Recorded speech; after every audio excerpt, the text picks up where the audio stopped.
Peace, peace, peace, people. How's everybody doing out there today? As you know, I'm Juice Winner.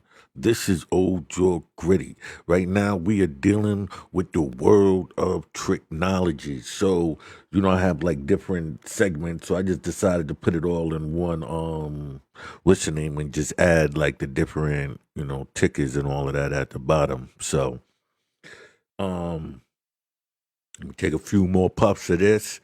Then we can get into the show. But while we waiting, don't forget to hit the like, the subscribe, and the notification bell so you can be updated whenever new content is uploaded or whenever I go live. Plus, you can check out my book, Street Skelzy, Knock 'em Out the Box, right now on Amazon. It's about two brothers on opposite sides of the law who must team up to find their father's killer or killers.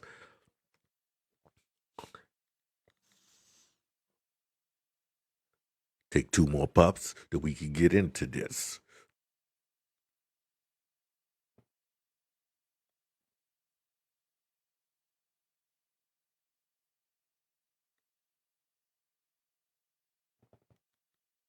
By the way, if you also want to support the channel, you can purchase, some merchandise that we have at the merch shop.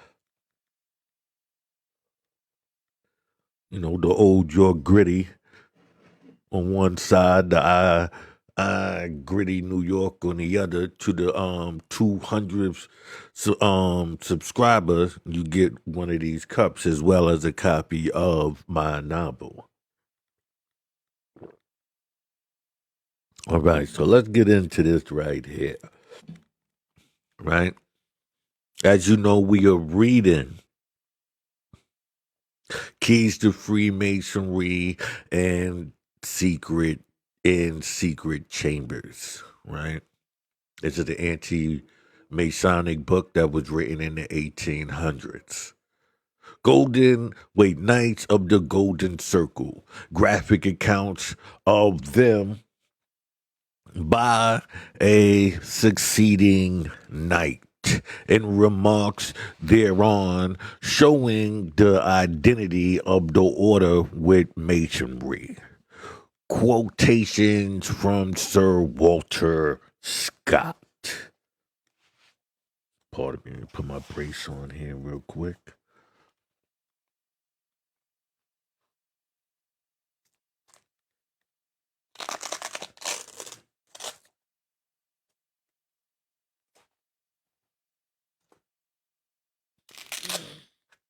So it goes, Knights of the Golden Circle.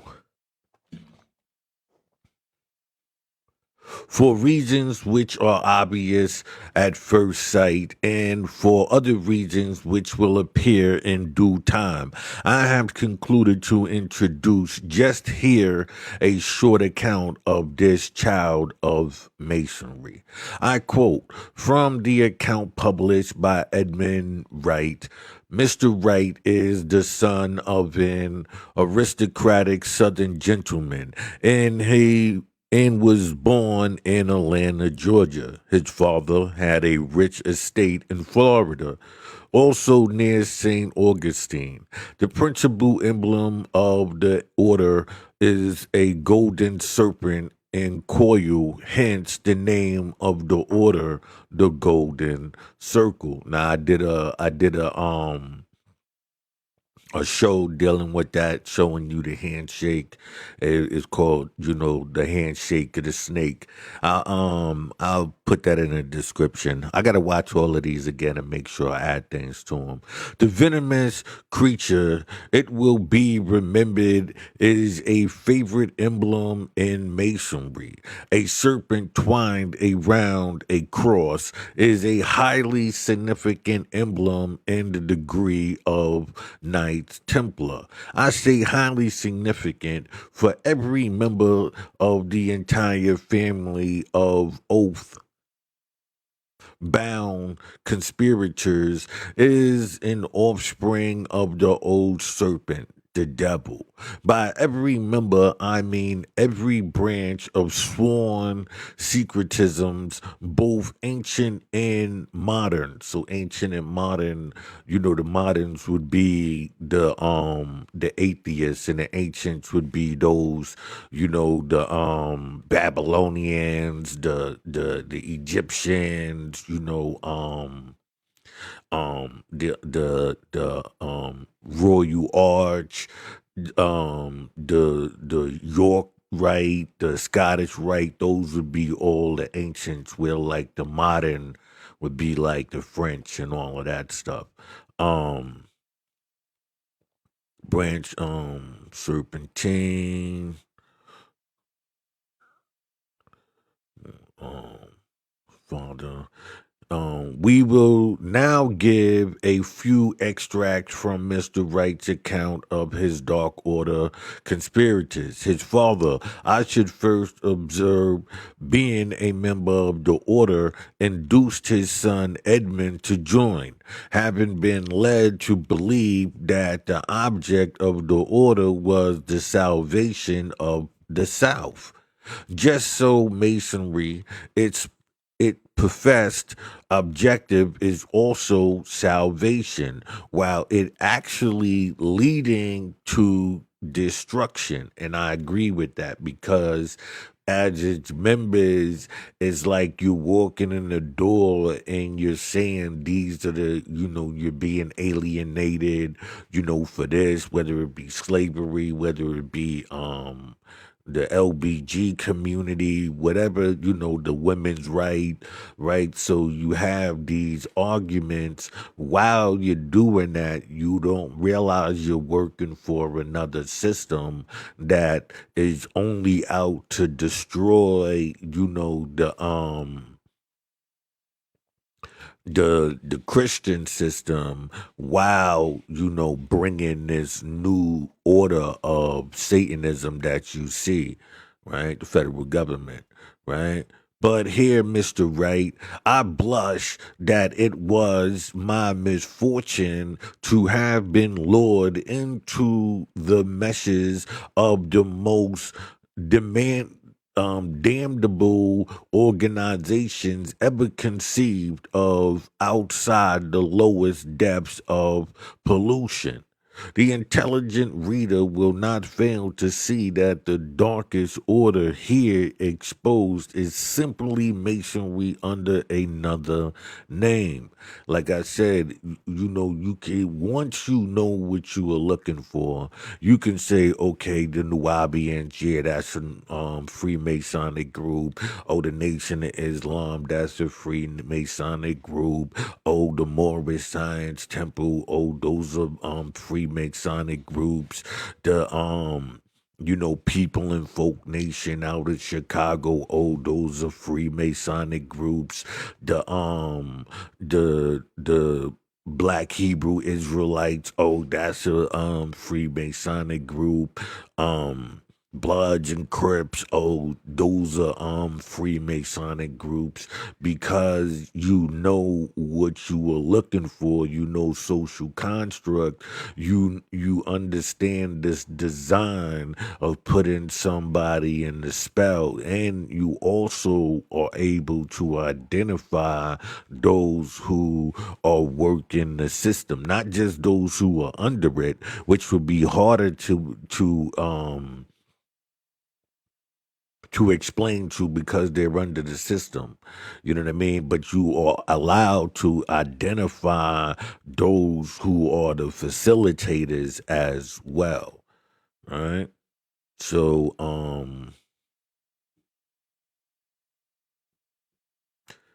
with such variations as are called for by different circumstances and ends. The variations are also caused by the different characters who apply the principles.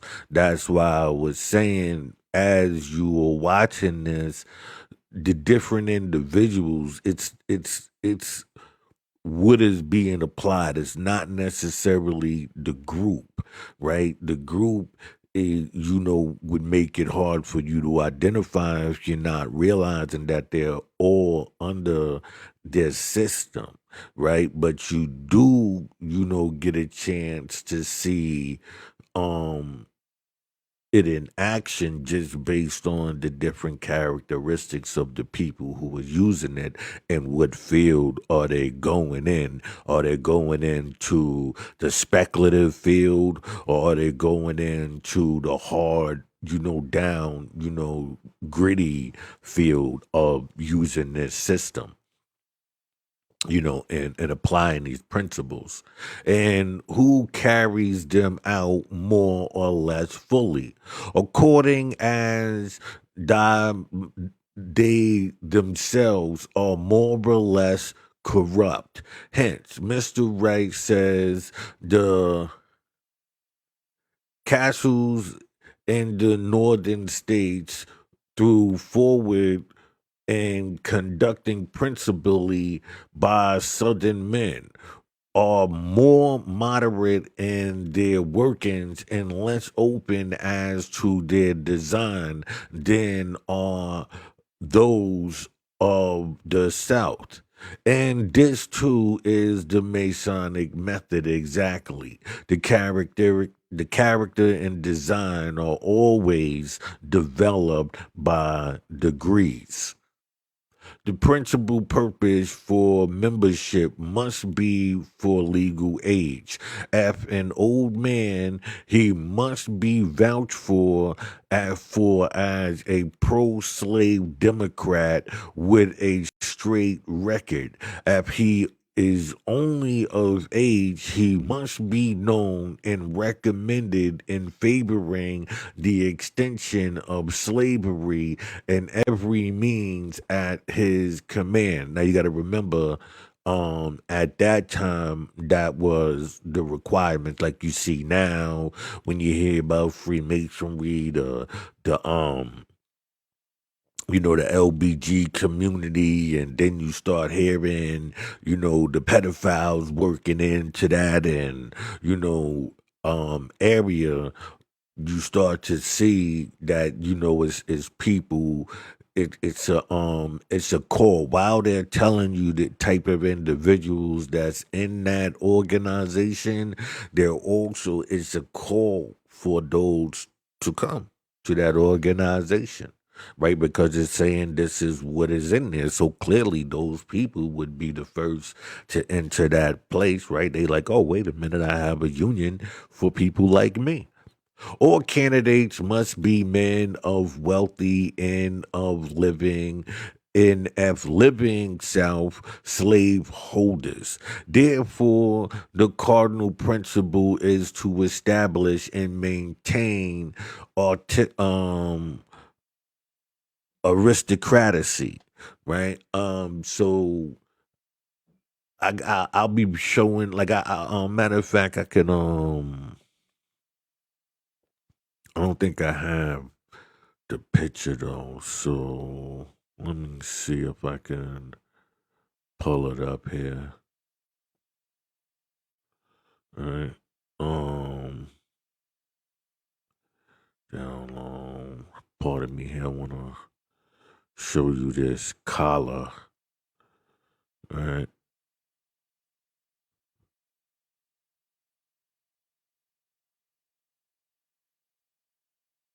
And on this slave collar, you will see the Masonic symbol. So when I tell people that, this system of Freemasonry is not freeing the people, it's developing a new mental system. Here we go, right here. It's developing a new mental system of slavery, right? And being enslaved by belief. So using the same system as before, right? But now, right? So we see right here, hold on. We see right here, right? You see the Freemasonic symbol on it. You see the cross, right? See again on this side, You see the Freemasonic symbol. You see the Queen's crown. Down here, you see the Freemasonic symbol again. And this is in 1855, right? This is in where? Savannah, Georgia, right? So we understand that the man was not just making, allegations, right? He was presenting facts, right? So now, right? It's it happened been ascertained upon examination that the processes, the required requisite qualifications, the candidate is conducted by the pilgrim to the century on guard who's speaking, and the smothered tone inquired, who goes there? A friend of to the cause. What do you seek? Admission to the temple. Where does it lie? In the innermost secret chamber of the castle. How speeds the night?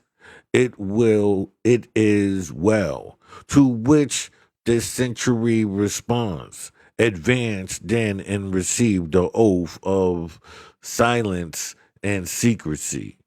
The figure 7 is then exhibited, which means the drawbridge is down.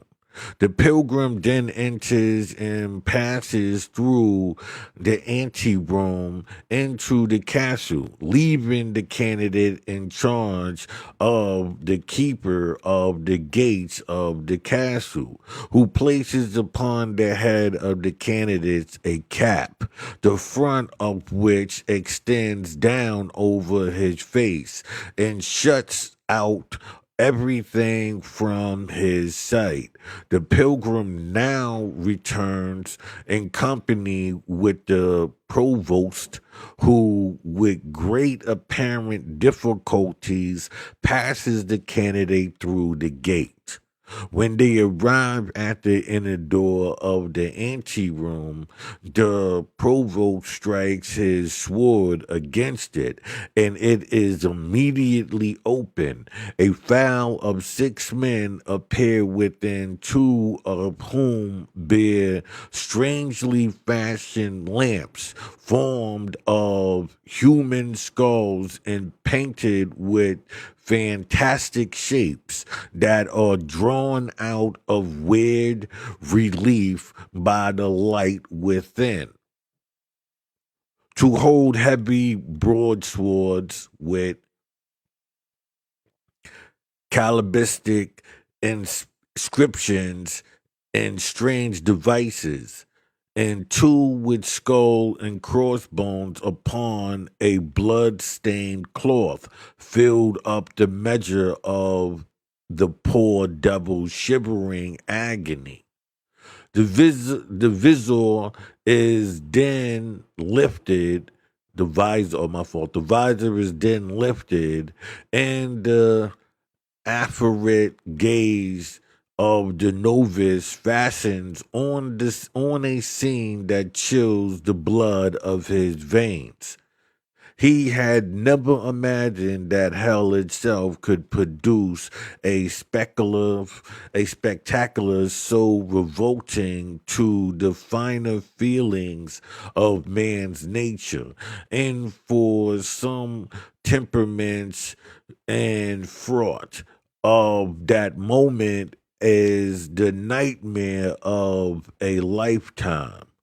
The provost then addresses the candidate to seek admission to the secrets of the cause, which will make your name and age yet to come glorious in the bright page whereon the faithful historian records renowned men and famous deeds. Should you be should you portray its trust to them we hate A fate more terrible than death itself awaits you. We visit vengeance upon the weak and upon those who are innocent of your dread crime.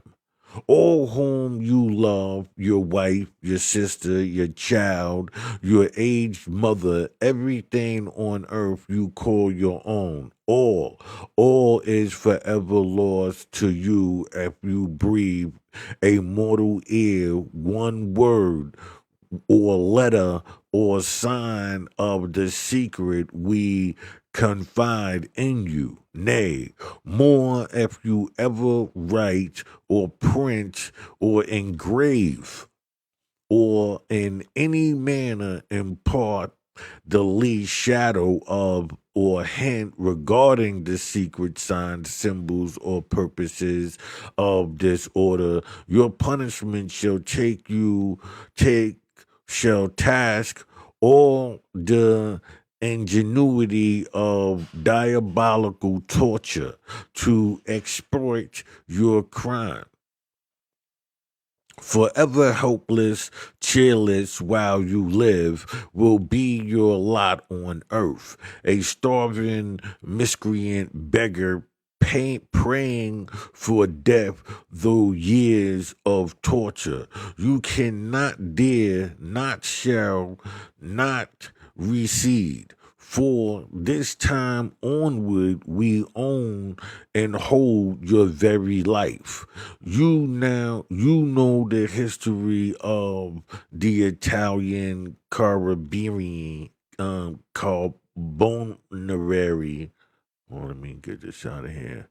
And you do not neglect no opportunity to read it until you know what tortures are met for those who betray great secrets. Behold, has been shed ere now in the dungeons of our castle, and it shall be again before our work is done.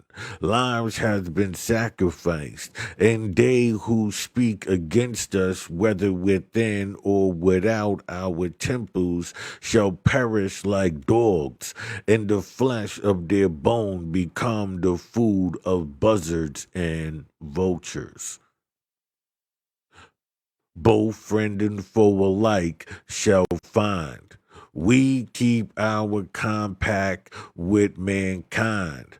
My shot and shell, my sword and flame, my my daughters from hell will keep our fame. Whoever dares our cause reveal shall test the strength of knightly steel, and when the torture proves too dull, will scrape the brain from out his skull, and place a lamp within the shell, a light his soul from there to hell. The reader will please remember our exhibit of the French Lodge, a castle, how they inured their members in scenes of blood and carnage before the revolution in that country. You see, so they was showing them, preparing them, because they was about to break away from, that whole system, and that's when France actually became an atheist nation, right? um Before the revolution in that country, so that they were prepared to participate in the reign of torture which followed, and in which they engaged without hesitation or feeling. Just so were men prepared in similar dens in this country for the doings which preceded and accompanied the late rebellion, and which to some extent still continues, especially in the more southern districts. After this kind of play was lasted until the worthy knights was satisfied, the candidate is handcuffed and gagged. His legs being left free, he is conducted to the large hall known as the Knights Temple, where every person presents with a helmet with the visor drawn over his features as he is passed slowly in front of the knights, attended by the provost and the guard of 6 plebeians. Each knight repeats, naming the candidate, "I know thee, break not thy oath." At this point, the visor is removed and the representation of a scene such as he never can forget meets his bewildered gaze. The mercenary figures and all the surroundings are so perfect that all appear to be real. Representing the death by hanging of a frightened candidate who, having reached the point in the initiation services, refused to proceed and still refused after having received several broadsword cuts and horrible bruises. The thing represented was a real occurrence and disgraced the annual of the temple in Alabama, and the dungeon of which the poor helpless wretch was pulled up by a rope drawn over a pulley, while 200 villains tugged at his legs till his life was choked out of him. How many times since then the same thing has actually occurred, I am unable to state.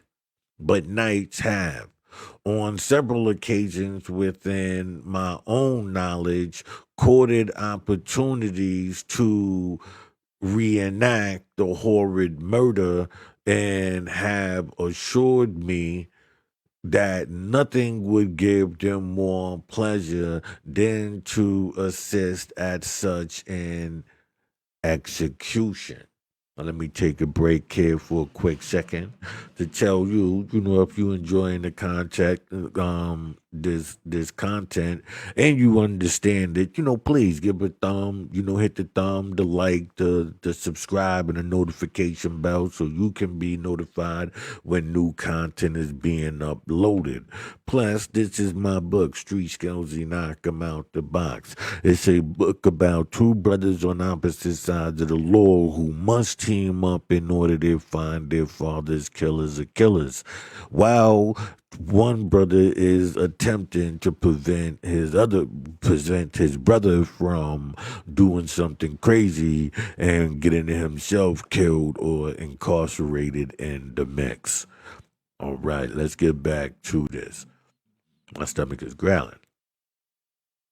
The reader will now see why the legs of the candidates are left free while he is gagging and handcuffed. In this state, he can neither offer resistance nor make a noise, and the savages can pull his legs while he hangs. As the candidate gazes upon the fearful scene, the knights slowly repeat, "The Union beware, or such shall be thy doom." So this repeated 3 times, each time with increased solemnity. The Grand Knight then addresses him in 3 words: "Sir Novice, I perverse that you have been selected by our oath-bound brotherhood for the performance of a great and noble duty. But in accordance with our rights, it is necessary that you join us and become familiarly united with our cause. Are you willing to subscribe to our oath and conform to our customs? After entering this temple, you can only depart from it a member of our order or a corpse. Just so the Mason asked the candidate if he is willing and at the same time give him to understand that he must or die. The candidate, trembling with fear, is then bound and irons placed upon his knees and compelled to repeat the following oath. The gag having been removed, while two post captains of ordnance stand with pistols aimed at his head. I, giving full name, right, do hereby most solemnly declare and protest without any mental reservation whatever that while living I will give my heartiest cooperation, my eageries, my talents, and my property to the cause of this order, be that cause whatever it may. That is shall be my duty from which I will never retire, to sustain and cherish the institution of the South against all adversaries, that in war as in peace I will cheerfully obey the chief and all subordinate commanders of this or any other temple that may call my service into requisition. Furthermore, swear to bear hatred to that nothing but blood shall satisfy against all men of the North who are not friendly to our cause. I also declare to you, O knights of power, and hereupon my bended knee, I swear by my soul and by the God who made it, that should the stars of the South ever separate from the North, I will at once hold myself in readiness to march forth with you to do battle against the northern foe. I furthermore swear to sow the seeds of hatred and revenge against the northern states among all the men of the South with whom I come in contact with. Now he says right here, I furthermore swear to sow the seeds of hatred and revenge against the northern states. So if you know about suggestion, right? Which I think I have the video still, right? Now, if you know about suggestion and you know that inside the context of conversations is how you sow the seeds, right? This is where you plant these seeds inside of the people, right? And because you have influence, more and more people will gravitate to it, but your influence, it comes under the guise of this system, right? Among all men in the South, northern states with whom come contact with, and to stir up right? And to stir up dissension and quarrels among northern men. So, like I said, you're using chicanery, right? You're using a system where once you have these people agreeing with you, it's gonna automatically cause be able to cause conflicts, but you are the master of the puppetry, right? So quarrels. Whenever I have opportunity, right? This do I further declare that I will ever prove faithful and true to my fellow craftsmen. That I will see, I just explained to you the craft, right? That I will never betray a living man that I have seen tonight, what I have heard, nor whatsoever I shall hereafter see or hear, binding myself thereunto without redress, to suffer any penalty this or any other temple may choose to inflict, if I in any degree infract the letter, meaning, or any shadow of the intent of this my solemn obligation, this my solemn oath. Hereafter, here all the knights present respond. It is his oath. This is spoken 3 times slowly and solemnly.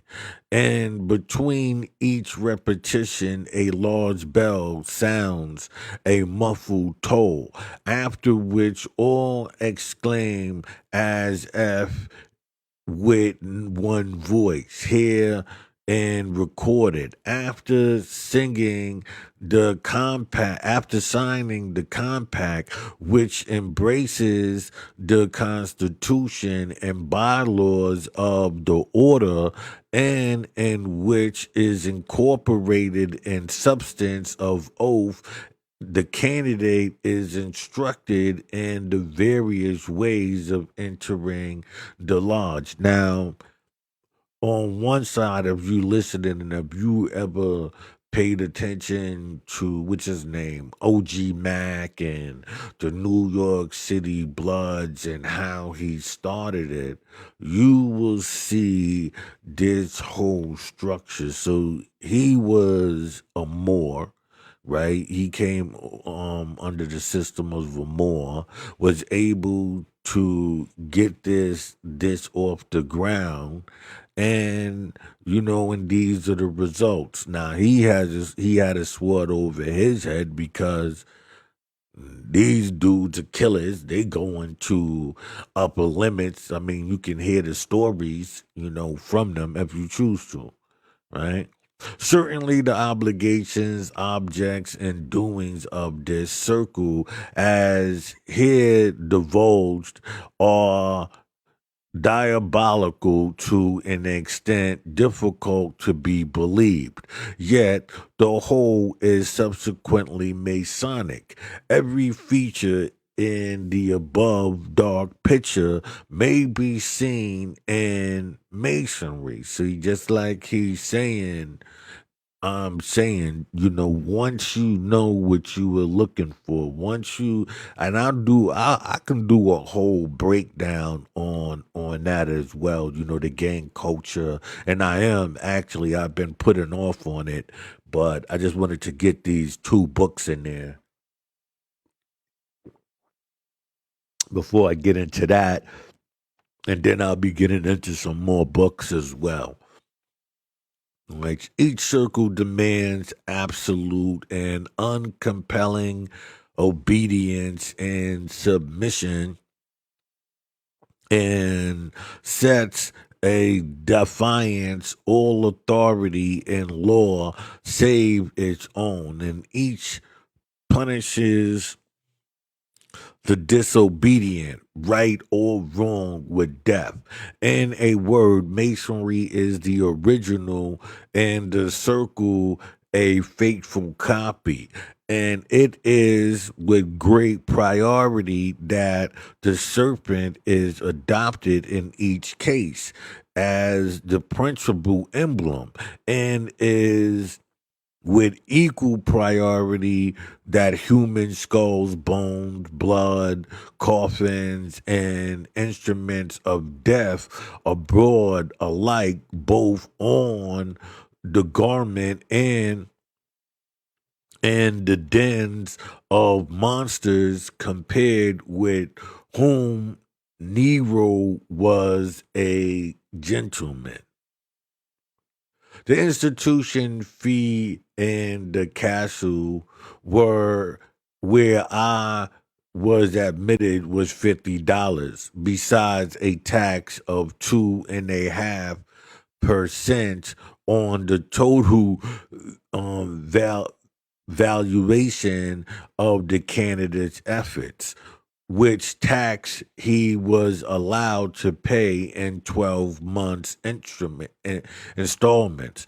The tax assessed against candidates at our castle in a single night amounted to $9,240. And in some cases, it was very much exceeded this sum at a single meeting.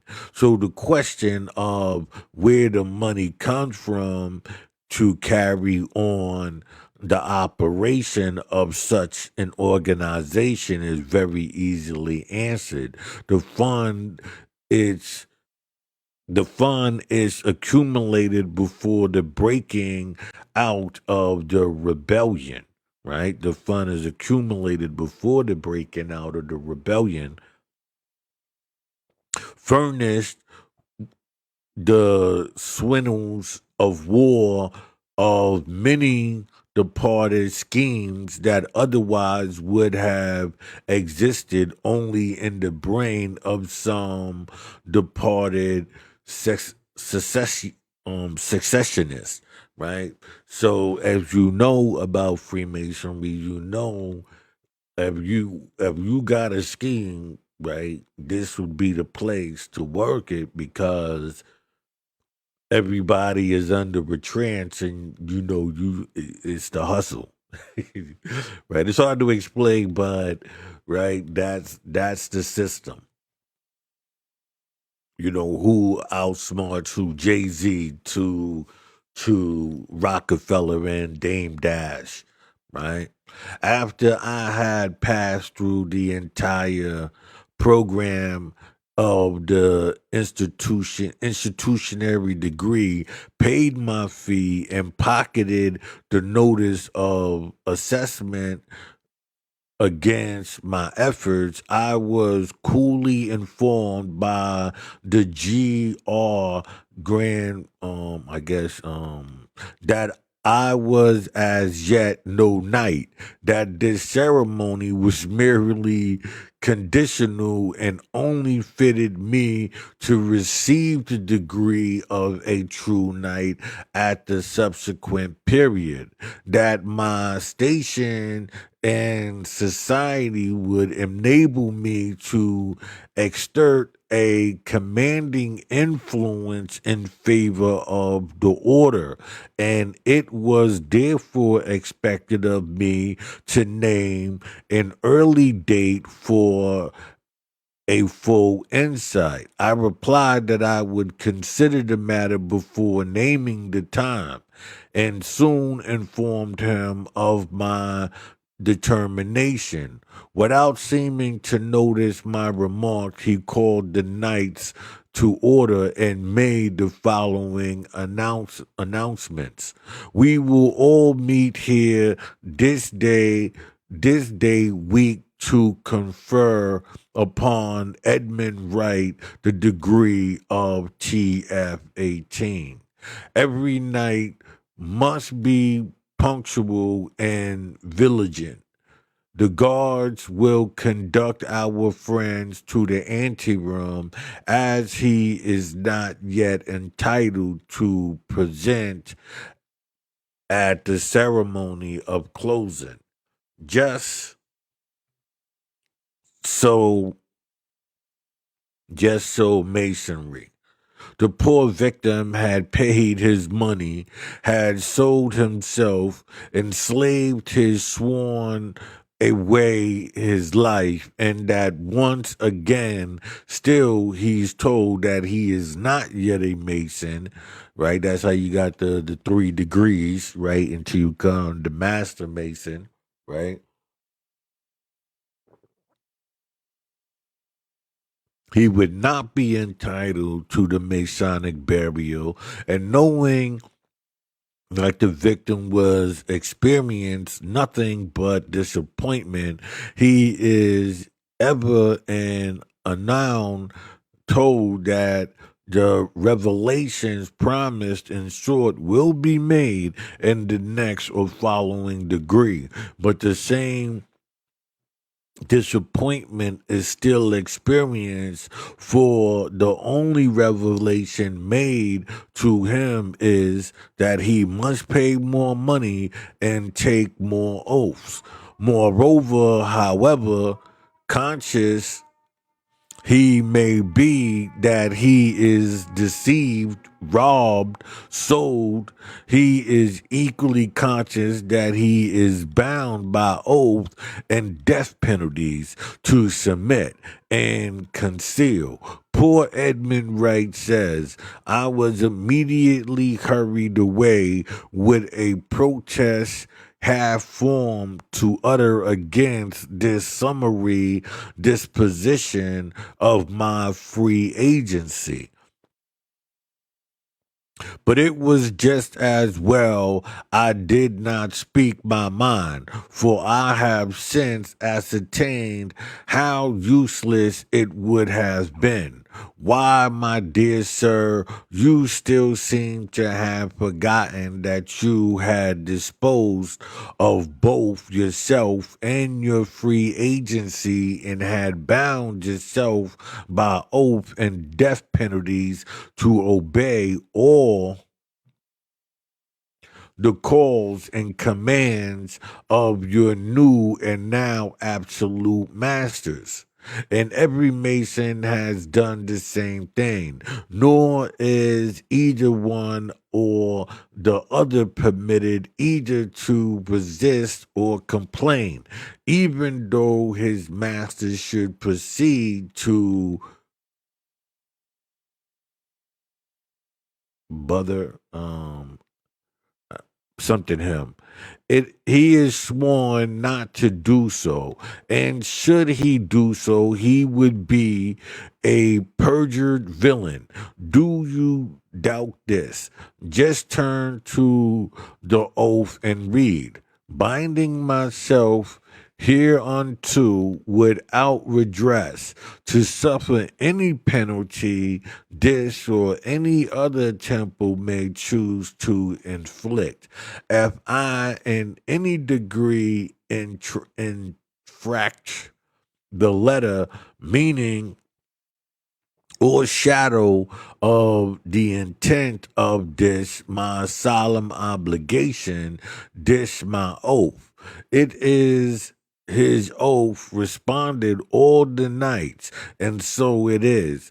And he is under oath too, while living to give his heartiest cooperation, his eager energy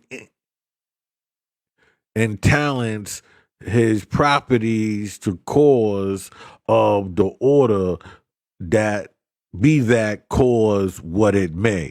And further, I will cheerfully obey the chief and all subordinate commanders of this and all other temples. All this and much more you swear to upon your bending knee. You by your soul and by the God who made it. Hence, it is now too late for you to tell the Knight of Power that you will consider the matter before naming the time. The only thing that admits of any consideration now is whether you will throw off the entire yoke or like a brute beast obey your master in everything that cheerful and that cheerfully. But the latter is impossible. Therefore, the former is the only cause that can rationally be adopted and paused. And this is equally true of the Masons. For I maintain their oaths and substantially the same. There is another clause in this oath that demands profound attention. I mean, that which binds the knight to stir up dissension and quarrels among the enemies of the order and cause of the knights. Hear that all you who are engaged in the battle against masonry, or they will have you quarreling with each other before you are aware of the cause. Now that's very important, right? So let me stop there because I'm gonna keep going, but let me say this. I told you, right? Chicanery is the one thing, the quarreling. So if you set up a group of organizations and then you can have those organizations as members go out with this dissension, this attitude towards certain things and cause a quarreling. But little do they know that the system is controlled. That's why at times it could be a peace, and at times it'd be all out, war as you see brewing now within the United States.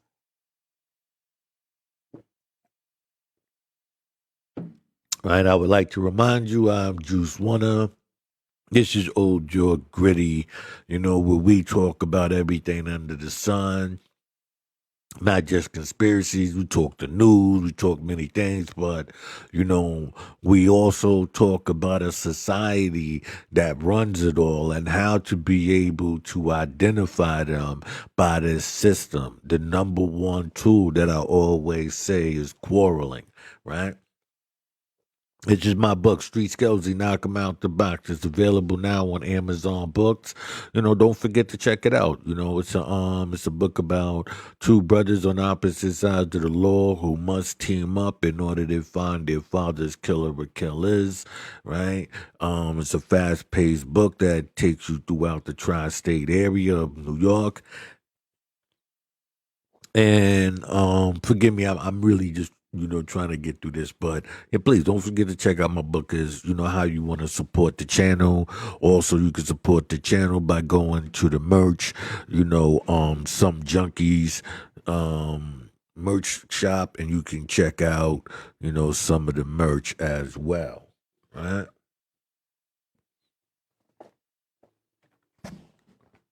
Forgive me here, real quick.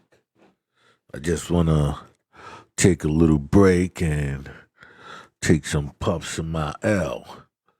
All right, so let's go. Here it goes.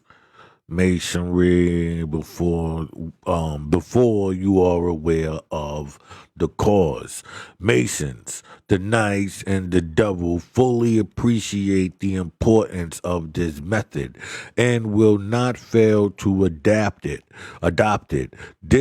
this, and they will even profess to be with you that they may have a better chance to divide you. They will adopt the most subtle methods to subdue their opponents one against the other. Look out for them. I have detected them at this work more than once. Divided the union is no new idea. Either the devil or the mason. is in masonry. So, in the golden circle, the extent to which a man proceeds in the degree determine his chances of office and other advantages in society. As he reaches the raven's plum, says Mr. Wright, he is made a member of the Navy. For Raven's Plum is the mystic vocabulary of the night, significant to the winds of the ocean. If he progresses far enough, he becomes a master of the rules of the circle, which last baptism is interpreted. Circle, i.e., veins, rose, i.e., blood, and a blood letter, which signifies that he may hold rank in the army. Very few attain to this latter position. Only the sons of the most aristocratic and wealthy enjoy the high privilege. It follows that those oath-bound conspirators found their way to position of trust under government and the Navy, the Army, and other high places, and were thus prepared to act efficiently as rebels when an opportunity was afforded. And to manage effectively, they were under oath not to divulge the fact that they belonged to the circle. Hence, the difficulty in finding out who are knights. And for a similar reason, it is difficult to find out the Masonic standing of men of position in church and state. But here, too, Masons were not under oath to keep the fact a secret, though the thing was advised and practiced, especially with regard to men of high standing in society. When they die, however, if not before, such men will ever after be pointed to as the ornament of masonry. Thus, though dead, they too will speak, not for Christ, for the masonry. Nor is there any way to prevent this but by coming out publicly and renouncing the whole affair. As a man connections with the circle is a sworn secret, the following information furnished by Mr. Wright with regards to their castles, I may be useful. Their castles may be useful. According to the original plan, each state was to have at least one grand circle, but in the whole 6 New England states, there never was one large. There never was but one large. And that not very flourishing. It is well known that they not only hated the Yankees, but they were afraid to trust them. New York had 9, 4 in the country and 5 in the city. Pennsylvania had 5, 3 in Philadelphia on Chestnut, Cow, I know Chestnut, Cowwood Hill and 11th Street. I know that that's the South. One at Pittsburgh and one at Lee Valley. I believe at Munch Chunk. Ohio had 3. one in Cincinnati, one in Dayton, and one in Columbus. Indiana had one in Indianapolis, one at Madison, and one at New Albany.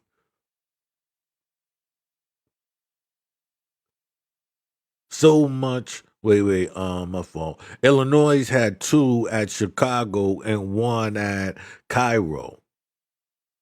So much for the northern states in 1858. While in every southern state, Estelle were being opened. Um, I guess that's supposed to be. I don't know what that supposed. States. I don't know what they're supposed to be there. Hold on, let me just up this real quick.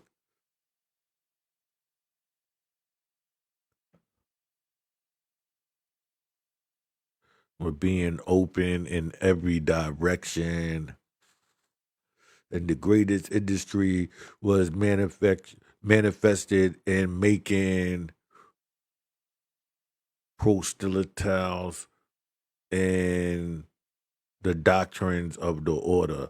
The castle at the north were not as able conducted as were those at the south,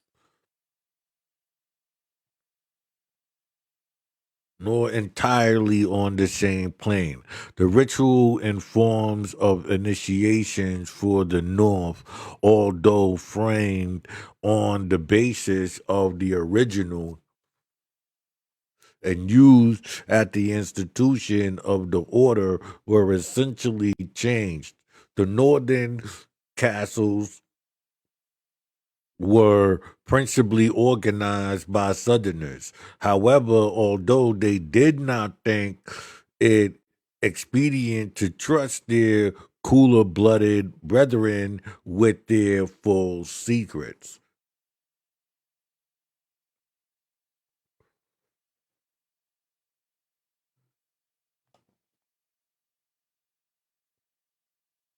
Just so masonry, it forms is large, such as those of the good Templars, Temple of the Honor, etc. Company, and adapts its degrees to the various taste and circumstances, but does not trust such with it. Full secrets, of course not.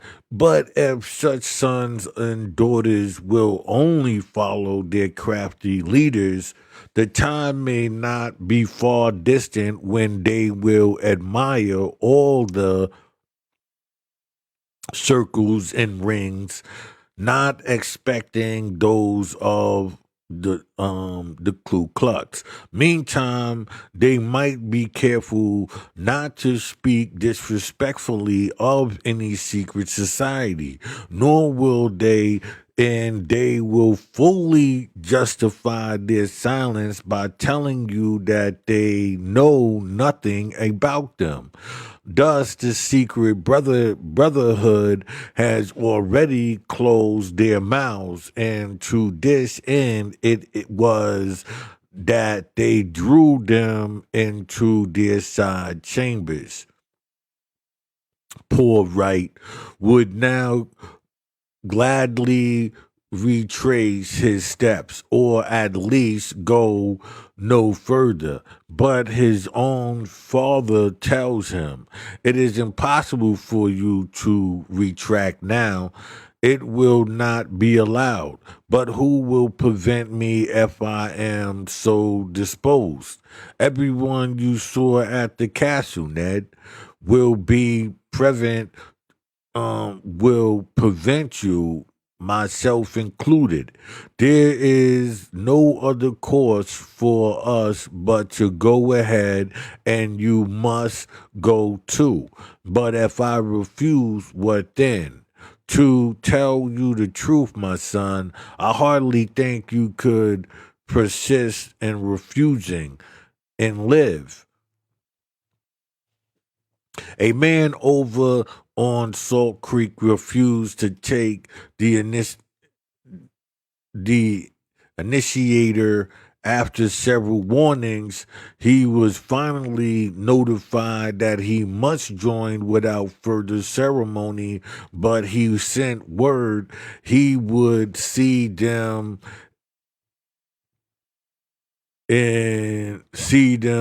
I guess dead first. In less than a week, that man disappeared and has not since been seen. Excuse me, although his family has spent time and money to discover him. It is positively announced at our castle 3 weeks ago that he would never be seen again on earth. And we know that such announcements are strictly true. I think it would be difficult for our father and his son to be in circumstances more painful than where those above described. Each knew the right but was afraid to do it. Each knew the wrong and thought he must do it and did. And observe there are thousands of Masonic lodges today who like the above person are held contrary to their convictions, contrary to their desires, for such bondage from such a hell upon earth. Good Lord delivers us, as they are not in a much better state who thought fear of masonry. Aside with it, though they are not in the lodge, and observe again the goings with masonry, they go against God and honest men. And all this contrary to their own convictions. And will not God visit for these things? Indeed, he will. For the reasons already noted, poor Ned concluded to complete the process by which he was constituted a knight of the first degree. And to that end, he was at the castle at the time appointed 1 week from his first visit to the horrid den. His description of the place, the men, the symbols, the machinery, and the process is long and perfectly revolting. And we have neither space nor disposition to copy it. Neither will we give all the horrid oaths which are 10 in this single instance. We will give a mere sample for the work of the castle as in that Masonic lodge. There is no end to the swearing. Lies is added to lies and oath to oaths throughout the entire process, which is like bewildering and damning. But we will hear Mr. Wright tell his own story. I was early at the castle, but not in advance of the members. All seemed to be accurate by the uttering zeal and the service of the order, and we were soon ready for operations. I was soon waited upon in the anteroom by two guards dressed in robes of crimson velvet, bedazzled with silver lace and bedecked and with ruby stars and emeralds. The turban on their heads were of the same material and ornaments of the similar manner, while their feet were showed in sandals of strange fashion, enriched with jewels. They wore masks, but so perfectly representing the human face that I did not discover the fact until I saw the same ceremony performed with others and after initiations. But I was troubled at being waited upon by two strangers and therefore watched their proceedings with uncomfortable interest. Novice, said one, bowing to me, it becoming our duty before again admitting you to the inner temple to administer to you the test. And it is of the first importance that you faithfully heed its import and trustfully abide its words. We have all taken it, and it is the pride and boast of every true knight that he has been true to its teachings. You will place your hand on the book, which is holy, with us, and we will all repeat one after the other. The test oath.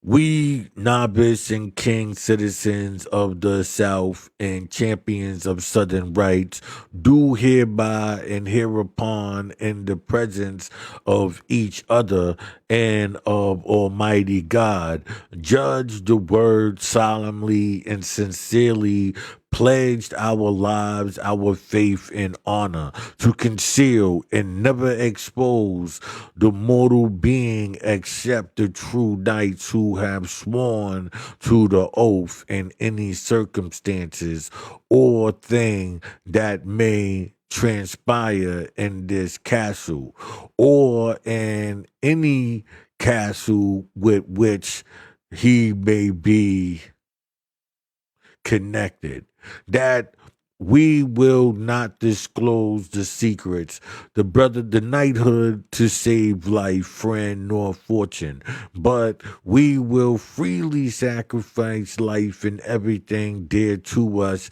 if called upon to do so for the prosperity of the principles of our glorious order, that we swear death and destruction to northern abolitionists, and that we will leave no means unturned to circumvent their schemes. In the name of God, amen. The door of the entrance to the temple swung open as we concluded this oath, and I heard the response from all the knights as F uttered with one voice, in the name of God, amen. I will be, it will be seen that there is here a close imitation of masonry. The enter apprentice swears, I will always conceal and never reveal. Here, the wording is concealed and never exposed. In each institution, too, the candidate is told, we all have taken it, as though it were right to do wrong because others have done so. Again, and which is a suggestion as well. We all have taken it as one of the major suggestions within the system of mesmerism, right? Again, you will place your hand on the book, which is the Holy Bible. This too is exactly Masonic as are the words hereby and hereon, and the words the castle or any castle with which we may be connected are equally Masonic, except that the word castle is substituted with the word lodge. It should be observed too that the gorgeous robe and high titles together with the mask very strikingly indicate the satanic pride and description which alike characterize the roles of the lodge and those of the castle. And as I was, thinking about the turbans and all of them things, think about those who are um the sheiks and all of that within the Moorish science temple. Pride was alike characteristics rule the castle. But they reach the highest pitch of profanity when they call upon Almighty God, which they do to assist them in the preparations of every crime that man is capable of. Murder and treason not accepted. Here they out devil the devil himself. For it does not appear that the devil ever does so, though he sometimes assumes the character of an angel of light. Having taken the test oath and having contended with knights, both real and artificial, it and with the artificial serpent, which is the symbol of the order, and having been subjected to several other tests, both physical, mental, the swearing process was continued thus. Before God and these witnesses, I, Edmund Wright, a true man of lawful age and southern born, do swear that I will never reveal what I have this night witnessed, nor whatever I may hereafter within the castle or hives of the Knights of the Golden Circle, that I will keep secure all these signs, grips, words, and tokens of disorder, and never impart them outside of a castle or hive, except under urgent necessity, and to those only that I know to be good and true knights of this degree. And furthermore, I freely bid myself to each of the following obligations in perfect good faith and without the latest mental reservations or envisions of my part. Here again, you have the very wording of the Masonic oath. It will be seen to that in each case the candidate is slowly led on and thoroughly bound before he is permitted to see or hear the more startling and dangerous parts of the system. For all this is only preparatory to the oaths proper, 10 of which now follow. And indeed, it may well be presumed that the man will take the preceding obligations, will stagger at nothing, especially if he has done so without the least mental reservation or evasion. And if he has not, the cause is little better unless he has done so under pressure and irresistible force, which questionably is often the case. Right, pardon me for 1 second here.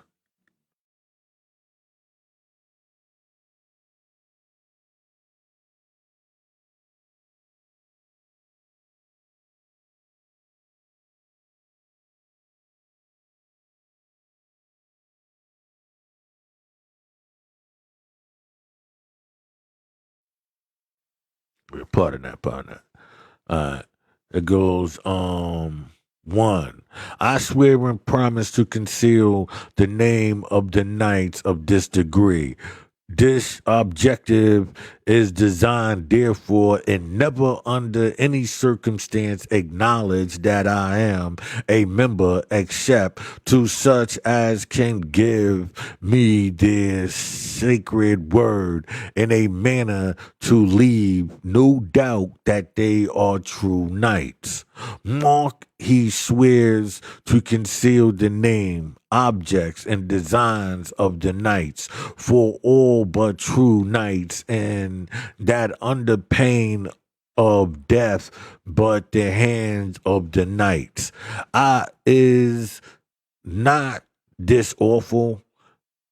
It is quite evident that the violations of this obligation or that of the most sacred obligations to God and man will frequently be unavoidable.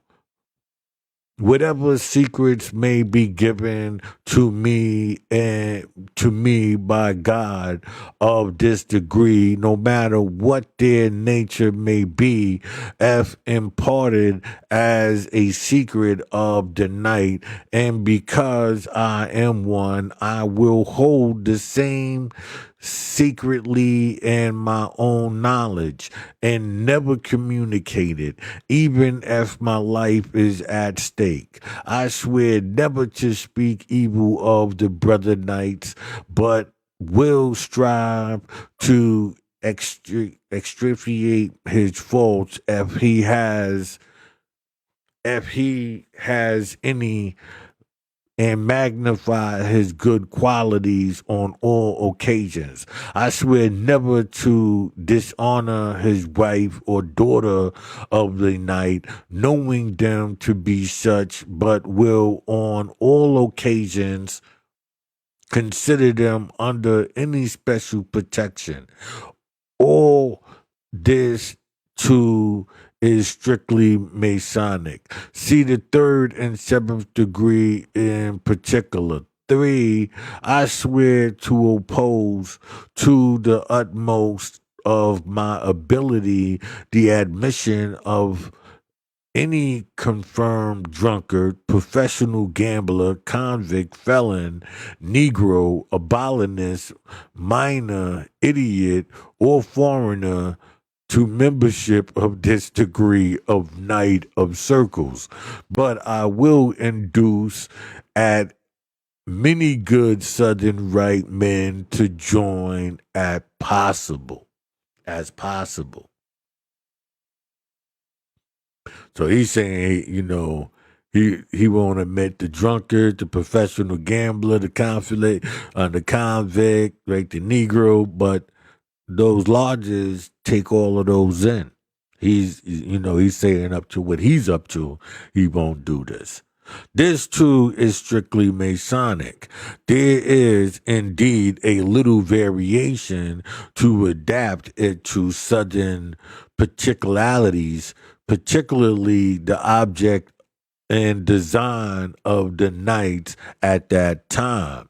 And by way, this is another proof that masonry is adapted to the objects of bad men in all ages and countries, but never to those of good men. The following two oaths afford an instance of the same kind. 4. As interference with the domestic institutions of the South is an enormous crime condemned by all our laws, I solemnly swear that whenever or wherever or whenever I find an abolitionist in a slave state, I will do my utmost to hand him over to the proper authorities, who shall be knights of this degree, if possible. To find them, or failing to do this, I will kill or maim him to the best of my strength and the means of my command to help my God. So help me God. Observe, as with masonry, so with these knights, and violations of their principles is an enormous crime, while the violations of all other laws is not only harmless but praiseworthy. Observe, to the authorities appealed to, I guess supposed to be must be nights, if possible, to find them. Here you see one reason why those devilish fraternities are so anxious to control the offices, yeah, both in church and state. Notice too how deliberately they swear and ask God to help them to murder good men simply because good men are, as they may be, opposed to their diabolical principles.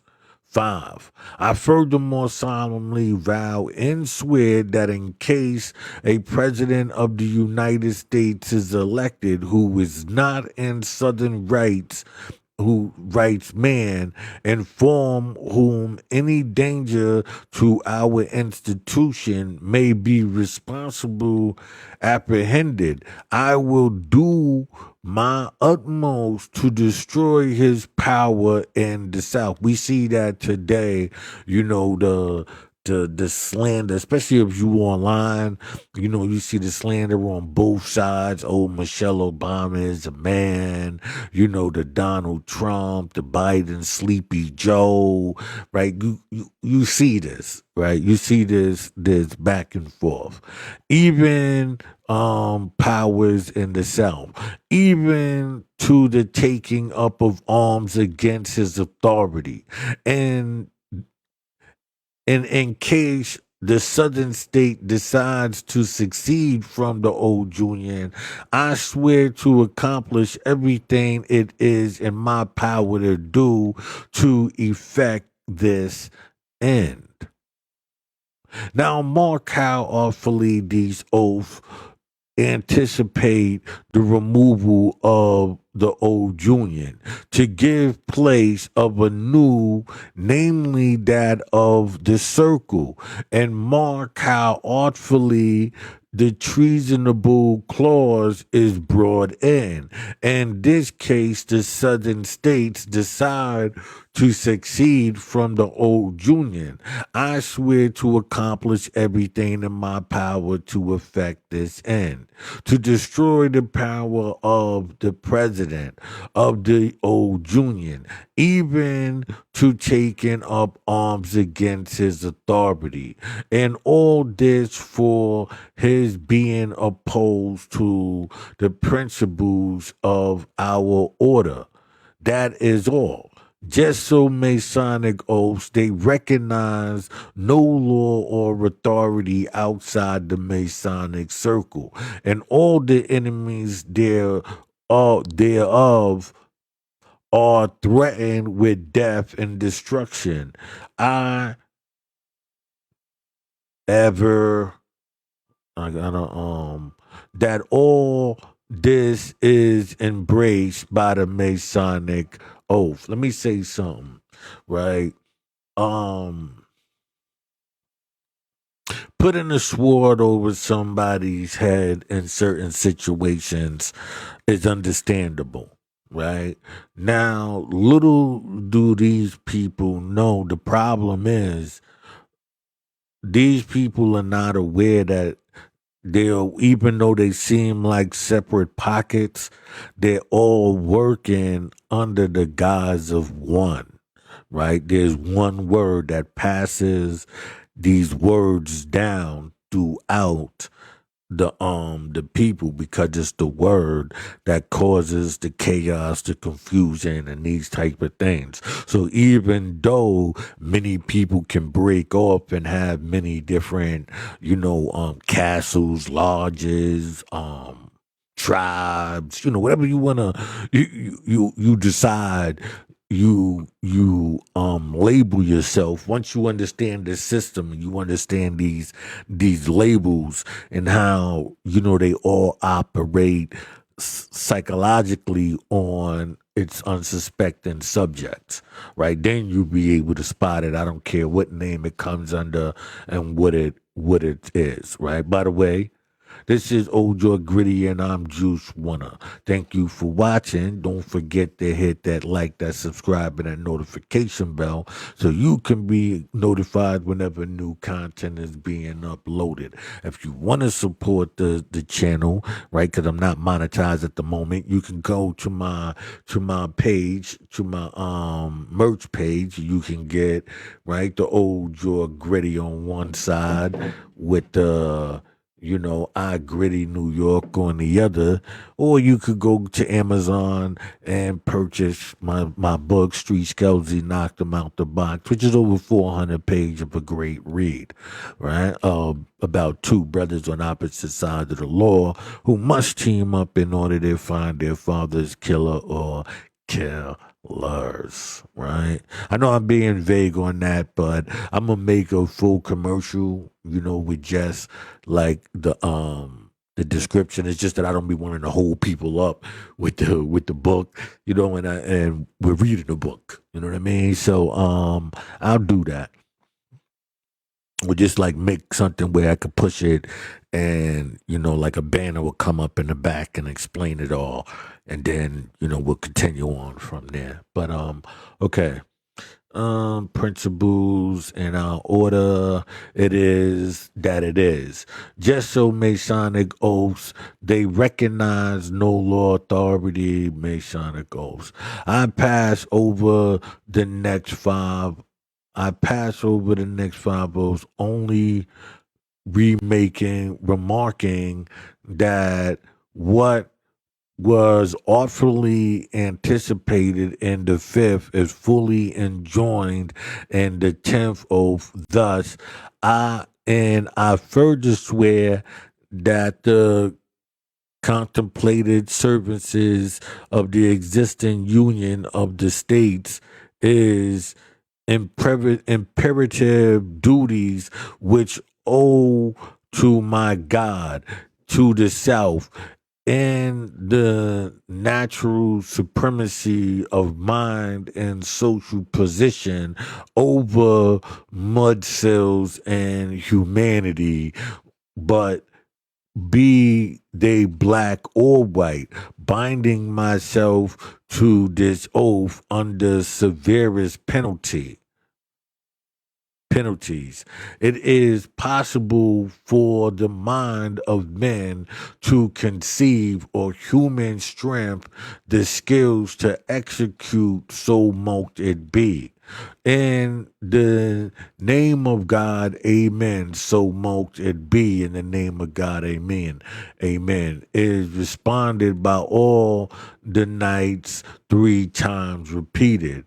I pass over very much that follows, simply remarking that all is in keeping with the extract here given, and will only add Mr. Bright's closing remarks. I will conduct to the beautiful throne and placed upon it with all the ceremonies and congratulations that men are accustomed and to bestow upon the most famous. And then came a lecture on my duties, commands to be firm, and the cause threats of vengeance if I waived promise of great trust and substantial advancements if I remain true. Although making a pot porpora of blessings and demanding whose principles initiate seems to be brimstone. I have long known that it was brimstone.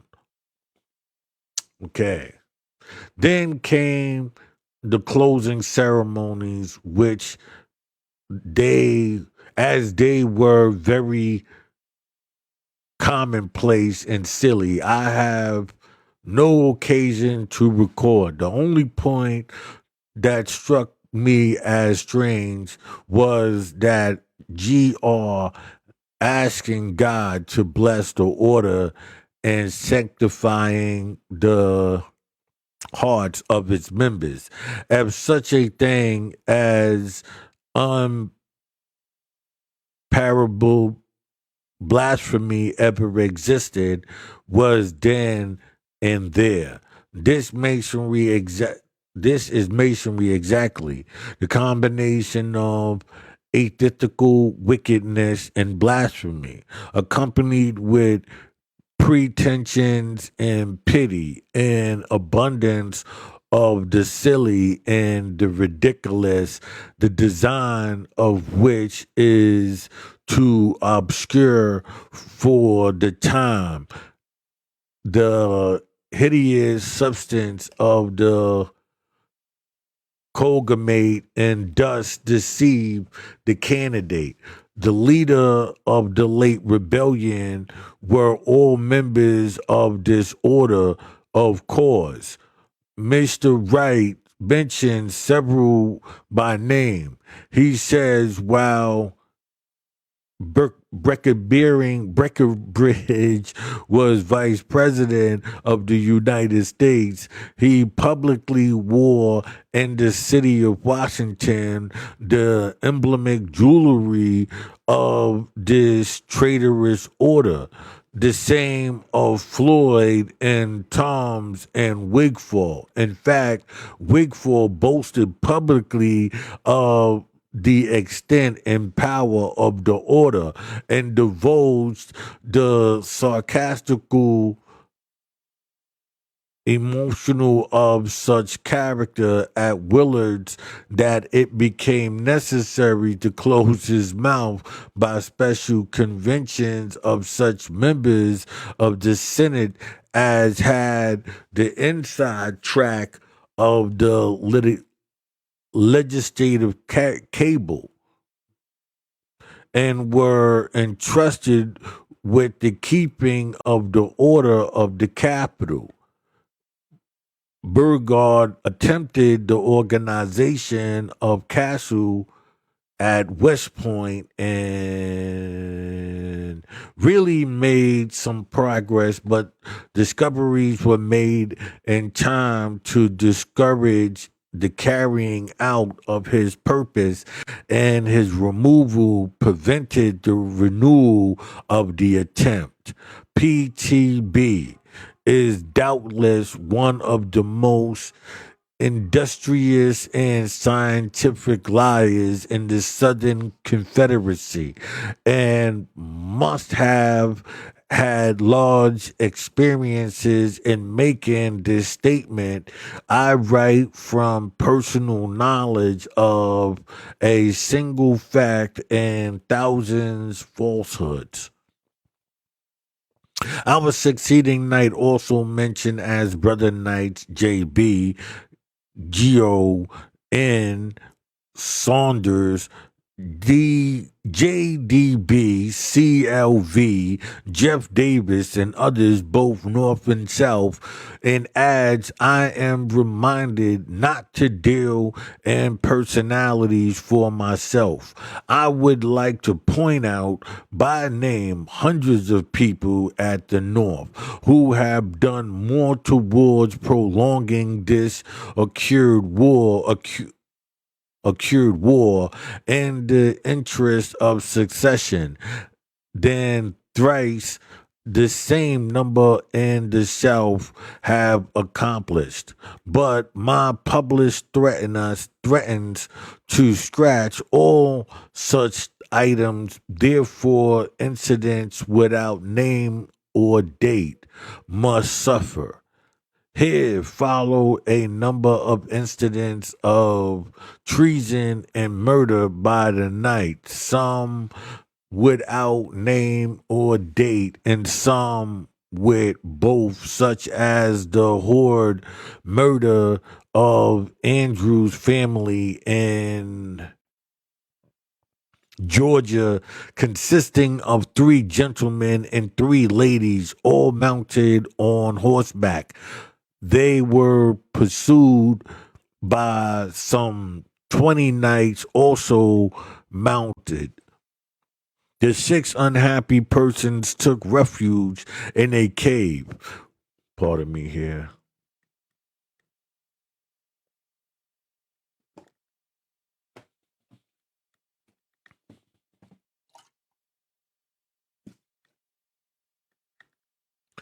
Right, in a cave where their pursuers could not follow them. But Peter Blair, the leader of the knights, fired into the cave and then ordered dry wood to be piled at its entrance and set it on fire. Thus, the entire 6 were partly shot and partly suffocated and finally burnt to death. Before this, however, a ball came from the cave and killed Blair, and his fellow knights threw his dead body into the fire and then divided his property among themselves, all of which Mr. Wright says he witnessed having been pressed by his fellow knights and forced to go with them. He tells further that he saw 17 men, women, and children drowned in the Big River while fleeing from those they had for years been accustomed to look upon as their friends and neighbors. And of the 5 who reached the opposite bank, 2 were shot dead and by their pursuers as they emerged from the water and warned by their efforts to swim the rapid stream. But I will not any further pursue this bloody history of these wretched beings who called themselves Knights of the Golden Circle. It is too painful to dwell upon. I have given this much because I would have people see what Masonry is and its serpent-like offspring are doing. For remember, Masonry is the parent of this entire generation of vipers. Call them Knights of the Circle, Knights of Piraeus, Knights Templar, Ku Klux, or what you please. They all sprang from Masonry. At first, they appeared to be harmless, little unchained, and were called, it may be, sons, good, Templars, etc. So they were transferred to the Blue Lodge, thence to the Character, thence to the Emancipant, thence to the Golden Circle, thence to the Ku Klux, and F worst grade, if possible, this side of the Great Gulf. They will probably soon be there, nor let it be forgotten that if Ku Klux and Knights of the Circle are Masons, as most of them are, Masons are bound to keep their secrets as Masons. Yea, to protest, yea, and protect them, espousing their cause when in any difficulty so far as executed them from the same whether they are right or wrong. No matter who or what a man is, Ku Klux or private or pirate, if he is a Mason, all Masons are bound to protect him. Their oaths bind them to do so in peril of death. This is fact. Let Masons deny it if they dare. Just so closely are Masons connected with all sorts of crimes and all sorts of criminals. Of lift up your eyes, ye Mason, who occupy the pulpits and the pews of God's temple, and see your connection. And you, ye Christians, lift your eyes and see the men who you support as your pastors. Mr. Wright says, once a night, always a night is a standing axiom of the order. When you go and you know not what you are doing, but you are led along step by step to assume obligations word by word and sentence by sentence that every honest man would scout with scorn could he see them as a whole and scan their tendencies deliberately. This too is masonry exactly, both as to the prosperities of the obligations and as to the manner in which they are imposed upon the deluded victim. The candidate in the lodge as in the castle is led along step by step, and the obligations are imposed word by word and sentence by sentence. And once a mason, always a mason.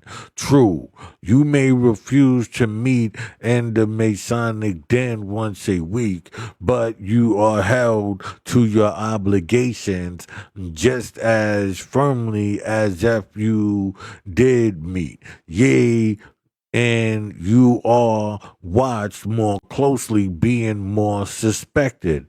Mr. Edmund Wright and his aged father were so closely watched by the knights and so closely bound and completely bound by their obligation that each feared to communicate his honest convictions to the other, though each intensely desired to do so.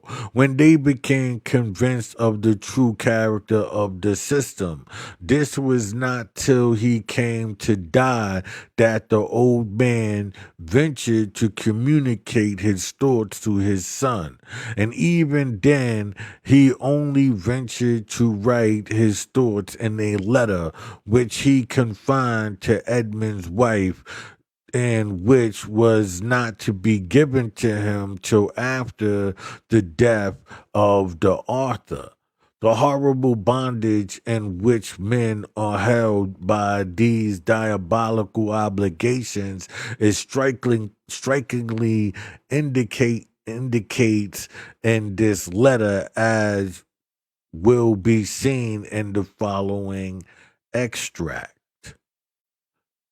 By feeding the admonitions to the brief of in a word, the cause of my destitute disquietude is my connection with the institution known as Knights of the Golden Circle, and to whose soul destroying meshes I have been the means of leading you contrary to your wishes, until you dare not say to you what as a father I must say to you.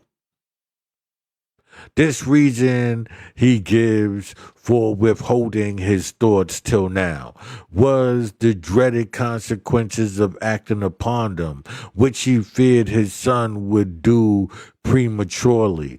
The consequences of the attempt would have been to you and to me death. Let all earthly affairs be subservitude to the speedy withdrawal consistent with the personal safety of the most uprighteous institutions. It is a cable conceived in hell nurtured by the arch fiend, accused of God, and soon to be by all honest men. Now, in precisely the same way, thousands of Masons are held in bondage. They are fully convinced of the evil of the system, but are afraid to make their convictions known, even to the nearest friend on earth. Knowing as they do that Masonry will hold them to their obligations, and to that end will inflict the horrid penalties as far as circumstances will admit. For secrecy is absolutely essential to the existence of this system, and unless it is understood that the penalties will be inflicted, the secrets will not be kept. This must be evident in every Mason, for the horrid penalties are consistently kept before him and prepared. There are few Masons who have not evidence that the penalties of death is actually executed from time to time. By my father's will, says Mr. Bright, I learned his desires that I take as my homestead, a fine plantation he owned in the neighborhood of St. Augustine, Florida. And soon as I had arranged affairs to leave, I moved thither.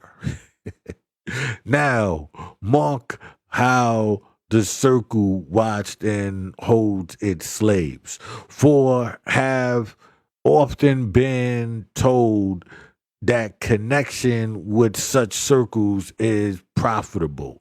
When you are traveling, just notice the following, and you will find out the connection is not quite as profitable as you suppose. Immediately on my arrival, I was waited upon for several nights of waited on by several knights of the circle, to whom I had been reported from my castle, to whose mission was to urge my immediate connection with them. Then I requested a little time for consideration and to become somewhat acquainted. I was abruptly to told it would not be allowed, that I was not viewed at home as being any too sound, and that I was expected to prove my faith by my work without delay. So I made virtue of necessity by immediate application for admittance to the St. Augustine Castle, and was entered on the books thereof. Thus it was that poor Edmund became more and more sensible of the hold that the circle had upon him. Soon after this, he was sent to Galveston, Texas, with Judge Furman and Reverend Mr. Taylor, who he speaks of as an old initiating. And Galveston, those three gentlemen were transit-centered business for these castles. But the Knights of Galveston took all three into their castle the same night on which they arrived there. And inside the castle, they found themselves prisoners. The judge was first tried, and as he absolutely refused to submit to the terms offered to him by Galveston Knights, He was murdered in the castle the same night after having been tortured by the rulers and mercenaries of the castle. There not being time that night to attend to the case of Taylor and Wright, they were both placed under guard in a certain hotel owned by Sir Knight.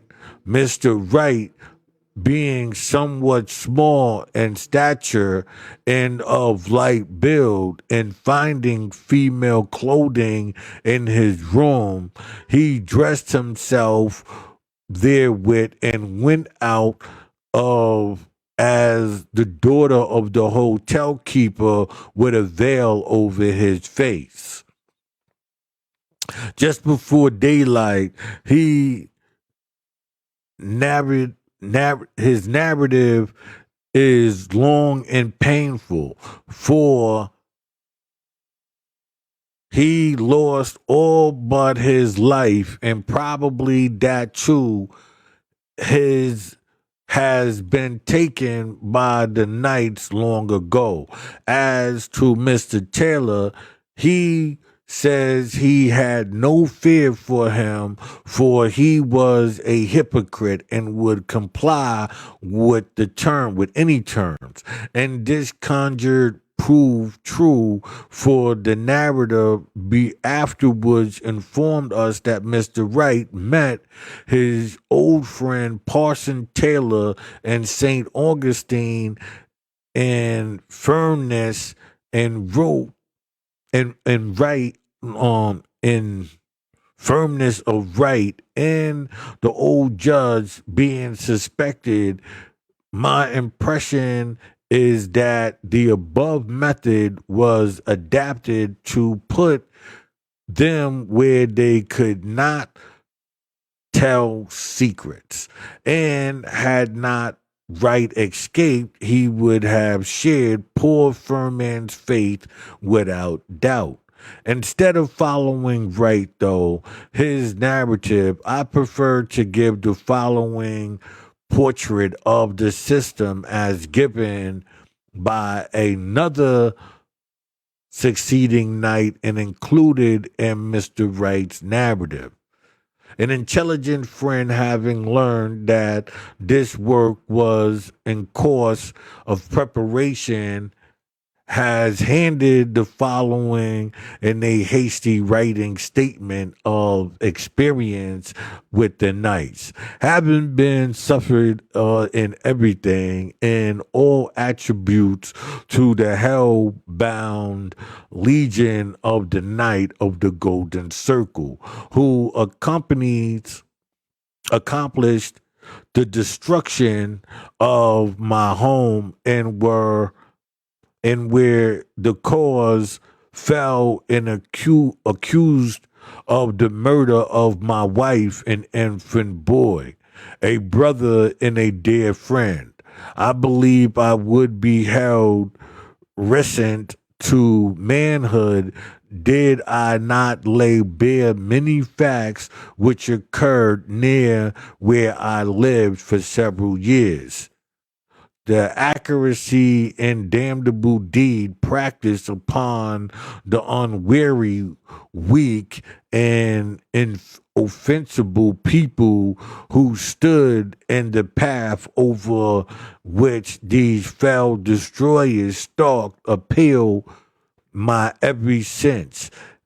Even now, when my bitterest woes have been somewhat modified by the hands of time, and it slows progress towards eternity. A sense of duty, like the incumbent necessity, demands that I should expose most fully the infernal machinations which the knights of the circle employ to entrap their victims, or to ensnare those they afterward employ as mere tools by which they inflict torture upon all those who are opposed to this association. Those compact is a deed of horrid darkness, and one such depart um desperate nature that no man possesses and sparks a virtue could believe it's born of earth. I gotta take a break. I've been going hard. I didn't realize this chapter was that long. You know what I'm saying? Like I said, um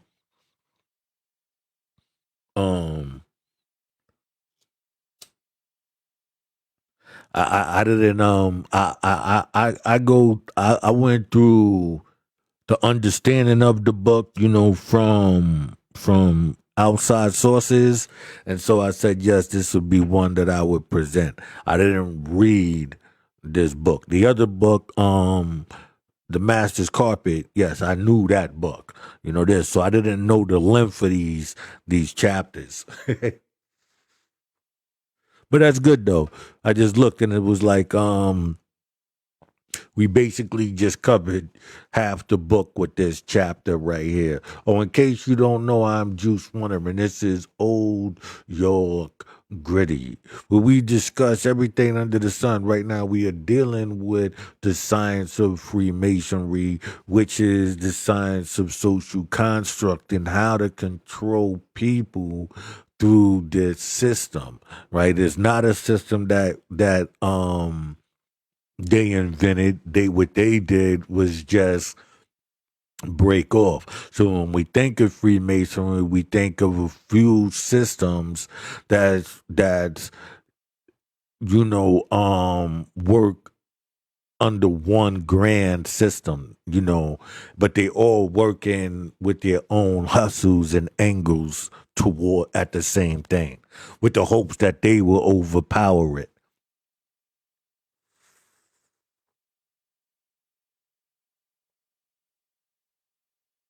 Right? So don't forget, hit that like, that subscribe, and hit that notification bell so you can be notified whenever there's new content being uploaded. Right? So let's get back into. Hold on, let me smoke some more. I don't even know how much further we still got to go. All right, take some sips.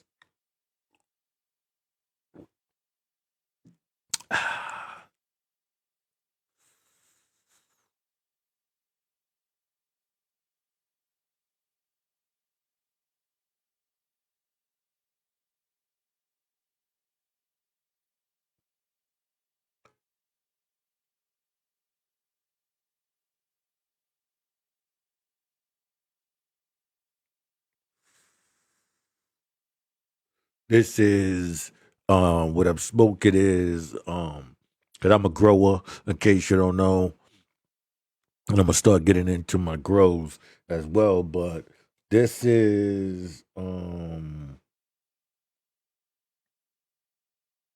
oh, this is the double grade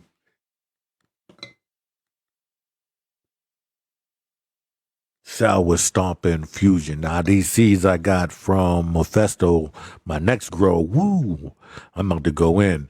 Actually, I'm about to start up my next grow in hopefully in a few days, and I will add a series into that, just to keep up with my pictures and all of that stuff, because I really slacked on being on that.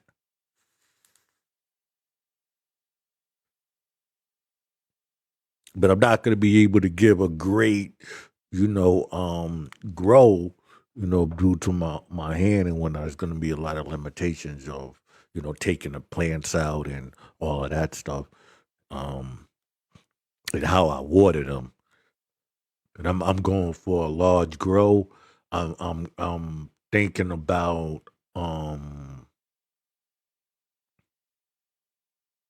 like 14 plants, something like that. I don't know. And from then, I won't. I'll take a break for a while, and then Just chill out. 2 months ago, and then probably chill for like about a good 4 months. Get back in it again. Um, let's get back into this.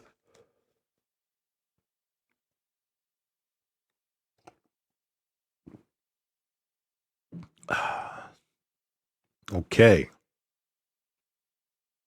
Far and wide with those who called knights of the the so-called knights in their emirates traveled over this once happy land, planting their castles wherever the brighting cause of secession found advocates.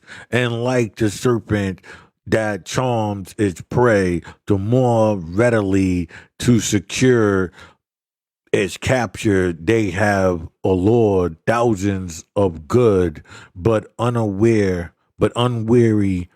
men into their meshes of destruction, from which but few escape.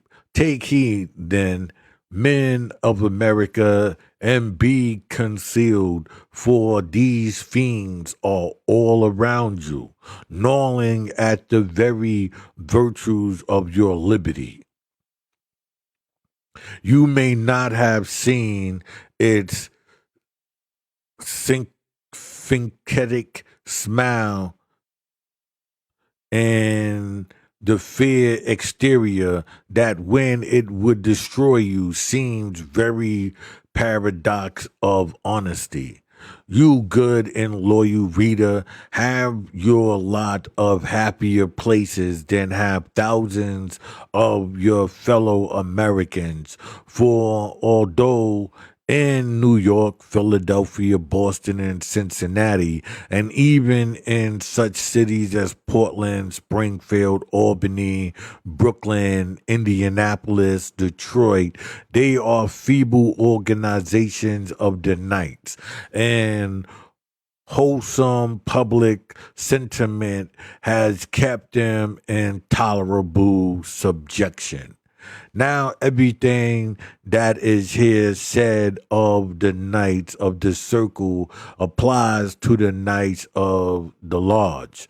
The latter, well as the former, are gnawing at the very vital of your liberties, and being more numerous and widespread, they are far more to be feared. You know, when I tell them that, it's Marxism, Leninism, it's communism, right? And it's using that muscle, that heartlessness to get that ruthless leader, I guess supposed to be like a um Vladimir Putin or something like that, or the guy in China or something. Not to say that they bad people, but the imagery.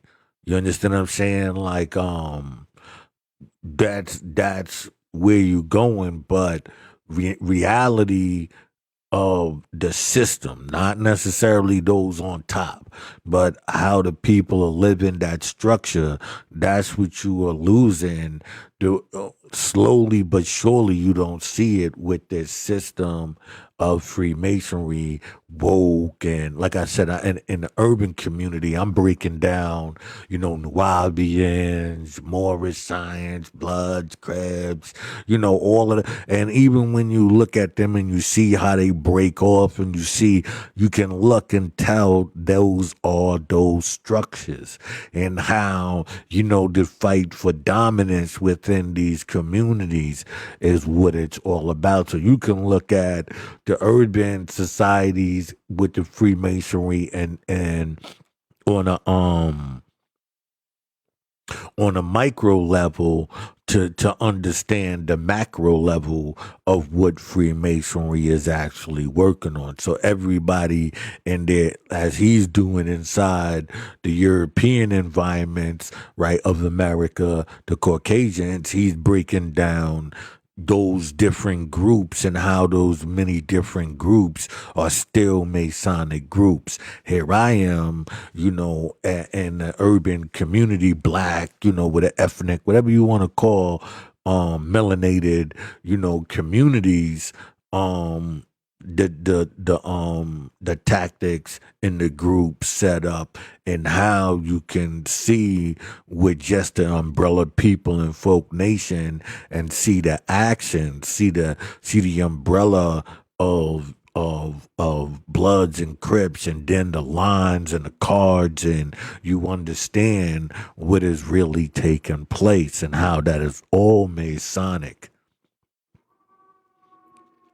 Having shown that this work is going on, right? Having shown that this work is going on as well, with going on in the north as well as in the south, even by the circle, he gives his proof.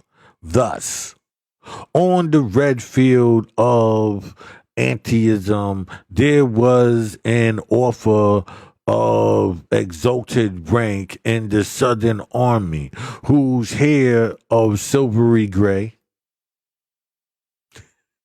gave dignity to his appearance, and whose counsels commanded the respect of the champions of arms. Among the marks of his there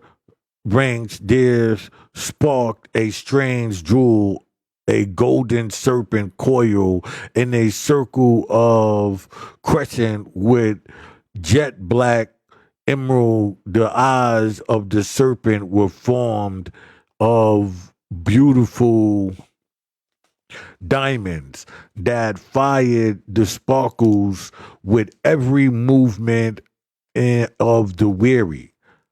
The ornament conveys no riddle. The darkness of the night is black to our sense of seeing.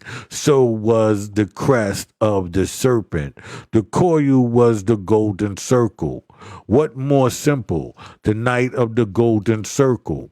What but pardon me. But for what purpose was this emblem displayed on the battlefield? Mark the following fact, and you will have the answer. In the midst of the bloody slaughter of that bravely contested field, the man of the silver locks and the serpent emblem led a division to change the center of the Union Army. He rode madly and furiously, urged his men in their own onward charge, but a moment on the part of the Norman troops to flank his command had escaped his notice, till he found himself hemmed in with only 2 regiments to second his efforts, and the balance of the division engaged against great odds, so that his situation was desperate and in the extreme. At that moment, a new rallying cry from their foes greeted the ears of the Union boys. Red Rose, to the rescue. Mark the results. The fire on the Southerners almost entirely ceased, and a general with 2 regiments that were justly prisoned to the skills of prowess of the Union arms, marched away to rejoin the division with little more trouble than they would have had in the ordinary evaluation of a dress praise. The red rose is not peculiar than to the southern clan.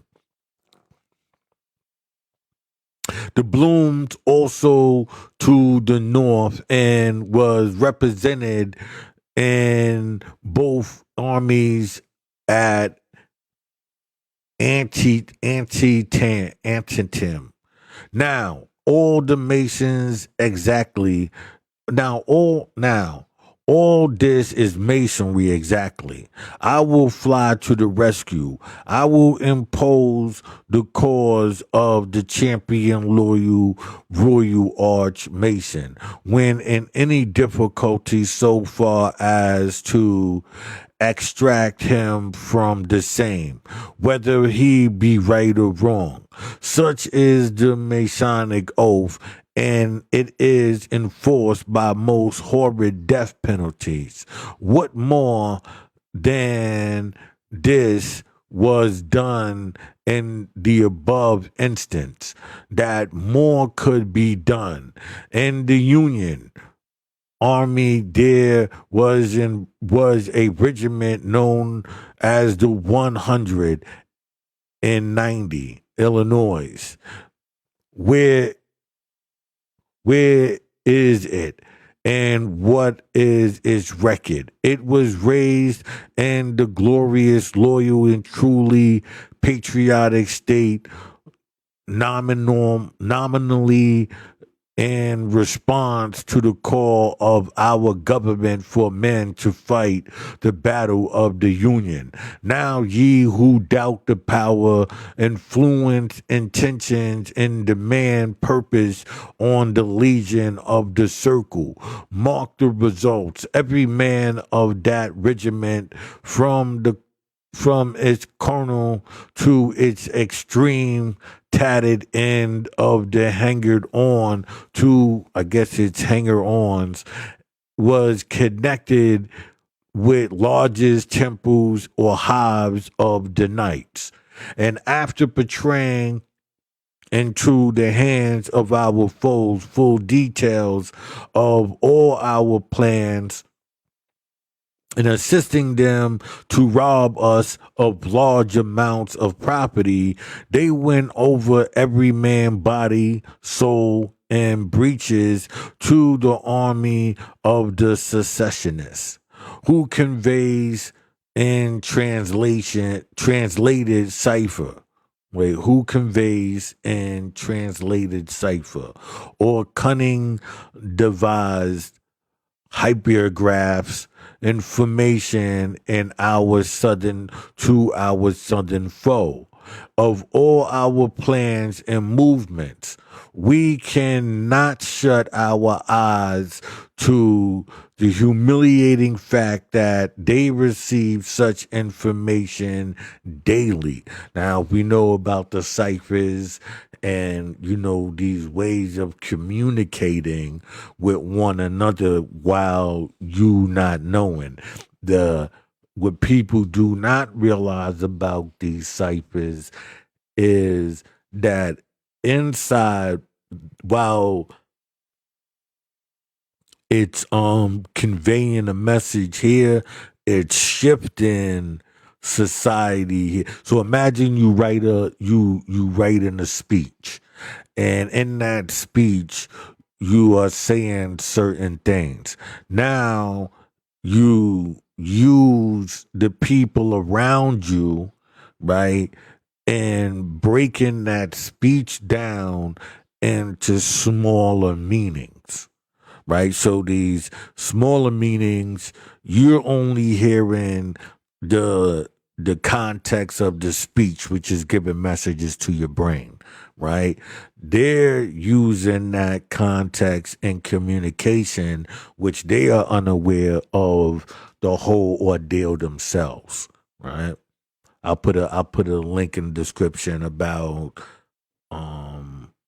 cants and all of that stuff, because that's what he was talking about right there, right? Ciphers and cants, yes. Okay. Move moments. Okay, we cannot shut our eyes to the humiliating fact that they receive such information daily. But how do they get it? Spies sent from the South? Never. 1,000 Southern spies could not do for the South what is done for it by those in the midst who are in sympathy with its foul purposes. The serpent with the glittering eyes had coiled its fold around weak men and bad men at the north as well as at the south, and is dragging them away unseemingly to its great prototype and master, the devil. The serpent with the glittering eyes is the king of the copperheads. They bow down to him and do his bidding, right? So, we're talking about the king, over in England, right? So little do these people know here that they are working for a system that's not even on this land, right? Mark these words. The serpent had coiled its folds around necks of men and bad men and is dragging them away unceasingly to its great prototype and master, the devil.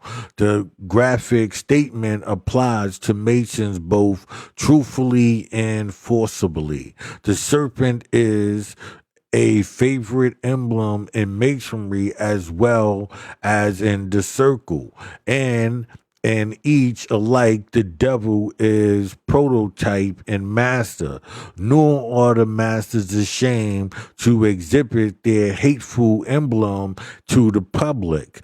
I swear to it twines around a cross and in a framed paper hanged out by the Royal Archmasons. As I passed along one of the streets in Dayton, Ohio, in the lodge as in the castle, the same old serpent had coiled his fold around the weak men and bad men and is dragging them away unnecessarily. Here is another instance of the working of the serpent. What is the record of Reuben Stout, a member of the 60 Indiana Infantry? His poor boy was shot. Johnson's Island. I guess was shot on Johnson's Island in October last 1863 for desertion. But before his death, he made a confession. He was allowed to go home on furlong, and when there, he states with his dying breath, he was met by several copperheads who persuaded him not to return and promised him protection. They told him they told him that it was a vow abolishing war for Negroes' equality, that the man who would fight in such a cause lowered himself below the African. They induced him to join the Knights of the Golden Circle, and he stated that one of the obligations of the order bound him to do all he could against the war, to resist the draft if one should be made, and to resist and oppose all confiscations and emancipation measures. It's in every possible way. The members were also sworn to stand by each other in all measures of resistance and to all they could to prevent another man or dollar going from the state from the further persecution of the war. This was the lesson that the circle taught this inexperienced boy and acting in accordance with his obligations when the squad attempted to arrest him. He killed one of the party. Compared with these Indian copperheads, he was guiltless, and they should have suffered the punishment. If the double does not get them, there is little use of having a double any longer. Of course, we do not say that a Mason was necessarily a successionist, but we do say that the lodge originated the castle and led to it, and that both institutions, if they really are two, are working by the same principles that are advised to all righteous laws, both human and divine. So as you see, you can come out of one system, right? Moorish signs to the Nation of Islam, to what do you call them, Nuwabians, or a break off. I forgot what Malcolm X started, some type of Muslim group. But if you see these, and that's why it's get your hands out of my pocket and these type of things, because the psychological hustle is profitable, right? And so the mental hustle was what you was interfering with, because now you can look and see those groups and how you know they are structured. So let's get back to this. But yeah, nor let anyone say that the war is over and that it is useless to talk about these things now. I beg to say that the war is not over.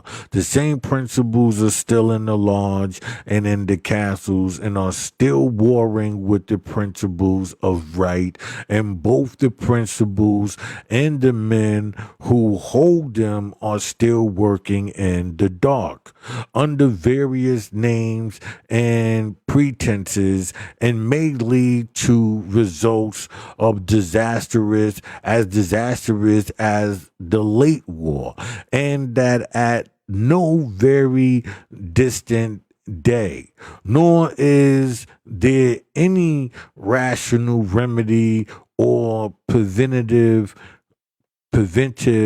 but that which opposes and exposes all combinations of sworn secrecies.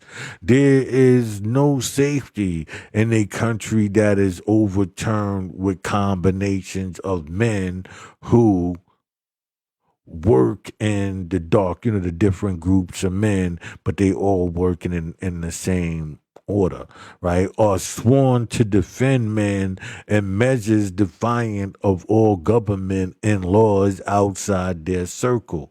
Let us yet listen to the succeeding night of the circle, not to leave anyone in the dark regarding this writing.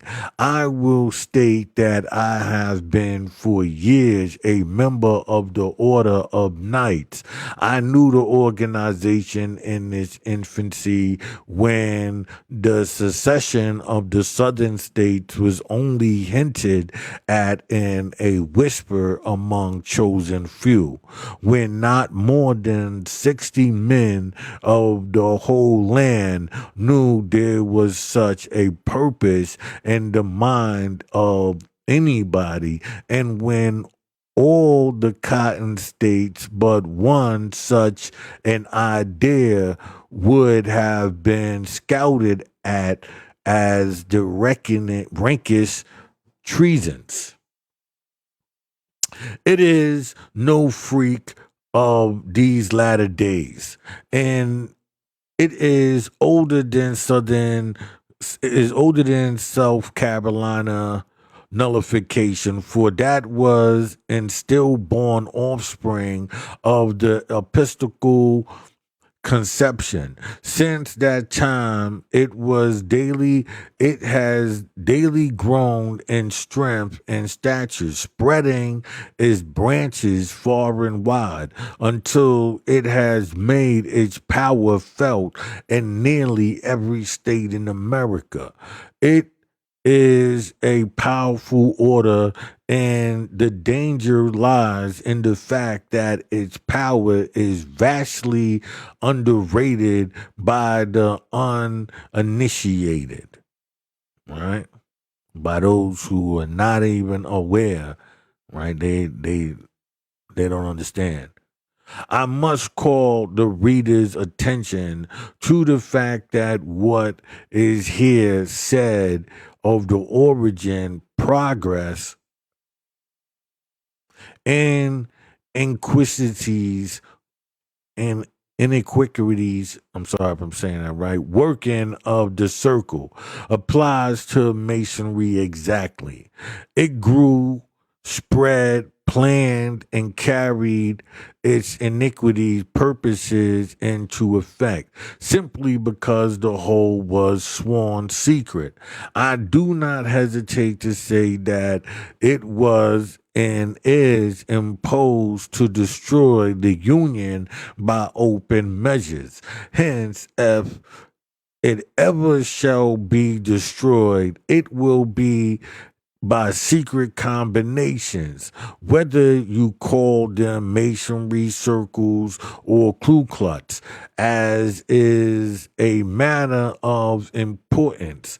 I may add just here that there is a power at work in the Christian church today that should not possibly have been introduced by open measures. A short destructive principle always did and always will enter the church just as they entered parades, not only but secretly, not openly but secretly, undercover in false pretenses. Indeed, it is absolutely impossible that they should enter in any other way, for before their entrance, the existence of good men and good principles must be presumed, and such men and principles must reject the undisguised offer of the opposite. It follows that the danger which threatens both church and state must come from secret combinations, all of which originated with the devil and his angels. Right? Let me say, this is Old York Gritty. I am Juice Wanna. As you can see, we are reading on the bottom here, right? The keys to masonries and secret combinations. The secret combinations are the different groups that work this system. I didn't update it saying chapter 7. I don't know why I'm saying that, because I know I updated it to chapter 10. So I don't know why I was saying that. But anyway, excuse me for the hiccups.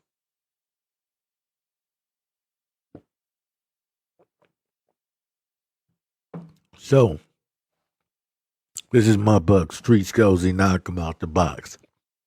This is about two brothers from opposite sides of the law who must team up in order to find their father's killer or killers. Right? Like I said, I'm gonna do a whole breakdown of the book, but I'm not gonna do it in the middle of this. I'm gonna do like a commercial. I'm gonna make like a commercial where I break down the book, and then I can just press a button, have it do it. Keep repeating it like every. Cause I do like to press the like, the subscribe, and the notification bell like every half an hour, just in case somebody pops up in it. They know to do those things, right? So let's get back to this. The devil and his angels. It is not without reason, therefore, that we give the alarm and labor to expose masonry and its iniquities offspring, right? So basically, what is masonry, and then all of those who come out of it. But let us hear the succeeding knights finish his story. I have sufficient reason to know what its power is. I have seen its exercised in more ways than I have inclinations to recite. I have known it to part husband and wife, parent and child, brother and sister, and tear assured the bonds of the church, murder the weak, and drive forth the divulgent to starve. I have seen it rob virtue of the brightest jewels and murder chastity and sportive glee.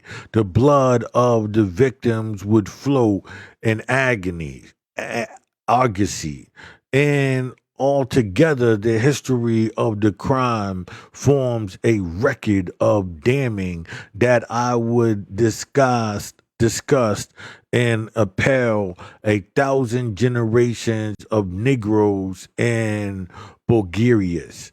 It has tracked me thousands of miles, twice across the Atlantic, once beyond Mount Rocky Mountain, over half the state of the North, and is blood bound all today on my track.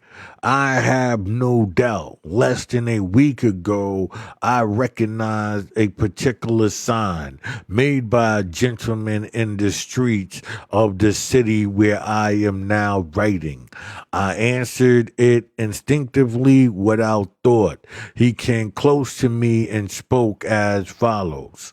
Up court 3 on the white on the white. I bowed and passed on. I walked slowly till I came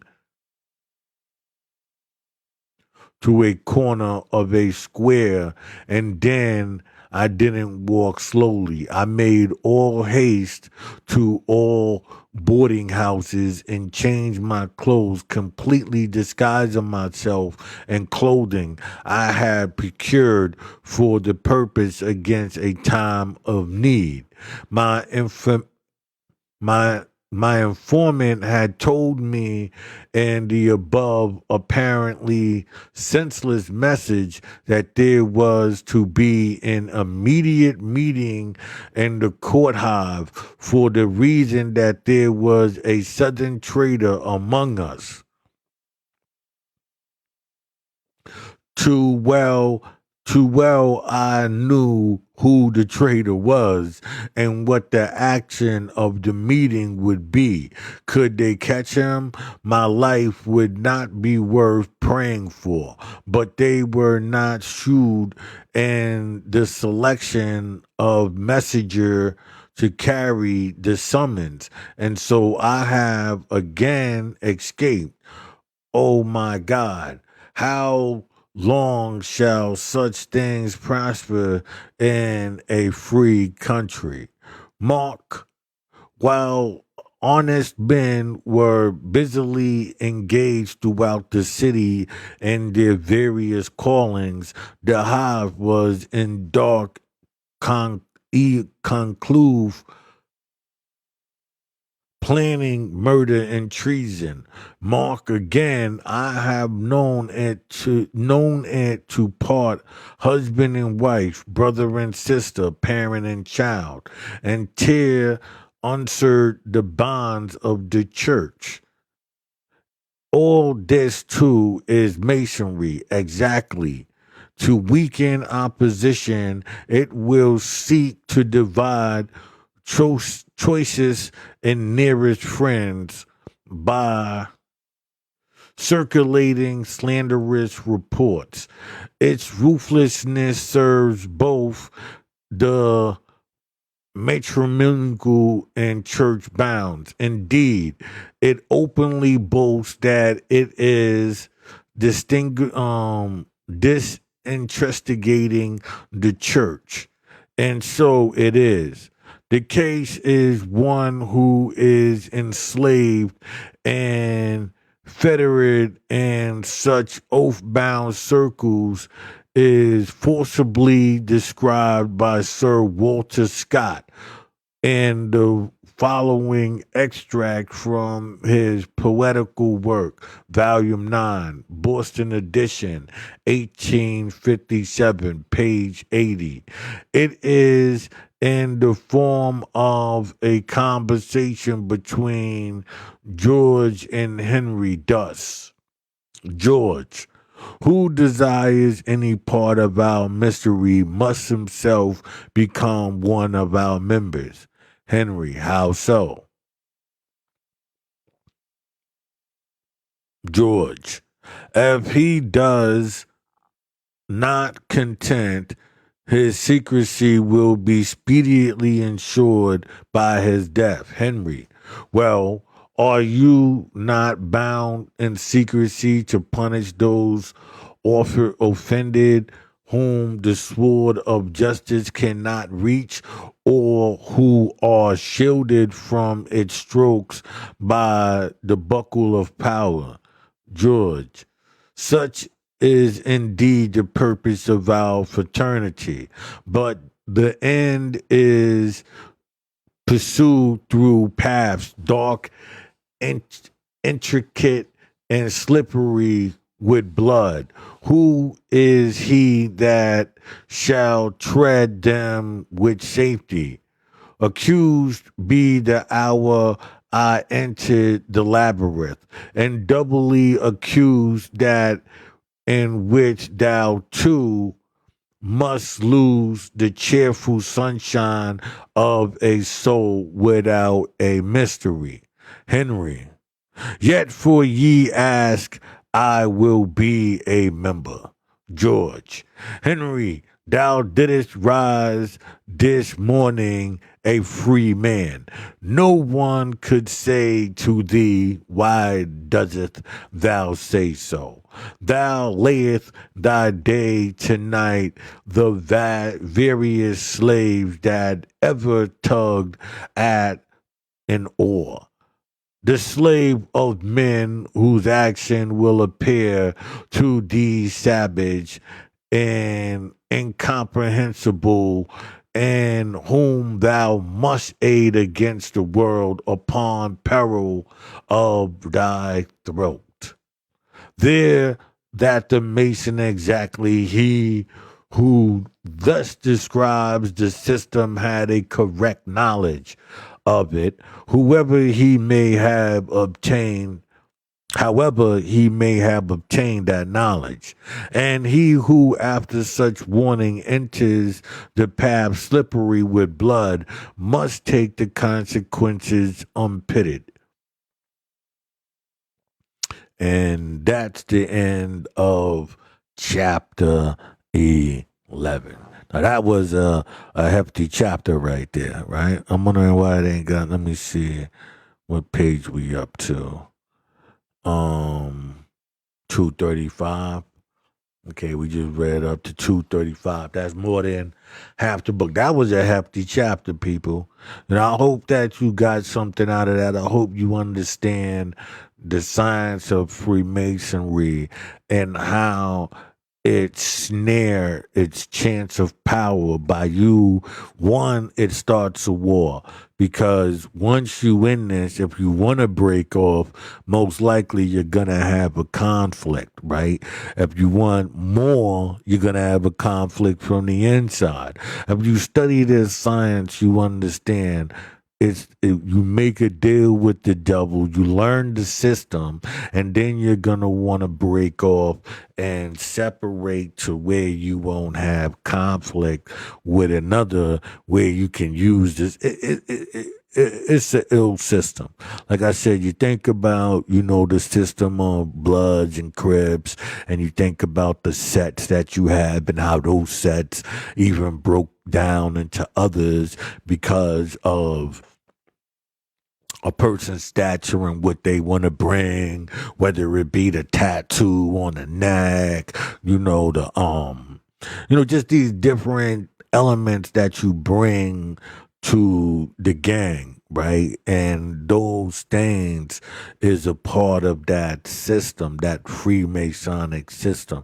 As we go on, you'll understand and you'll see how they put that destructive system into our community to destroy us. So if you involved in any of those major gangs, you understand that if you are doing anything that is not going up against the system, of you talking on a daily basis about frivolous information, if you're not getting to the core, see, I'm taking you to a core of people, where to find them, how to address the situation. If you're ping-ponging back and you're arguing about dates and histories of things, you're not being productive. You're being counterproductive, and you're actually aiding and abetting that system that's designed for that chicanery. Right? You get all of that in this one chapter. Until next time, I'm out of here. Peace. I'm Juice Winner. This is Old Joe Gritty. Thank you for watching.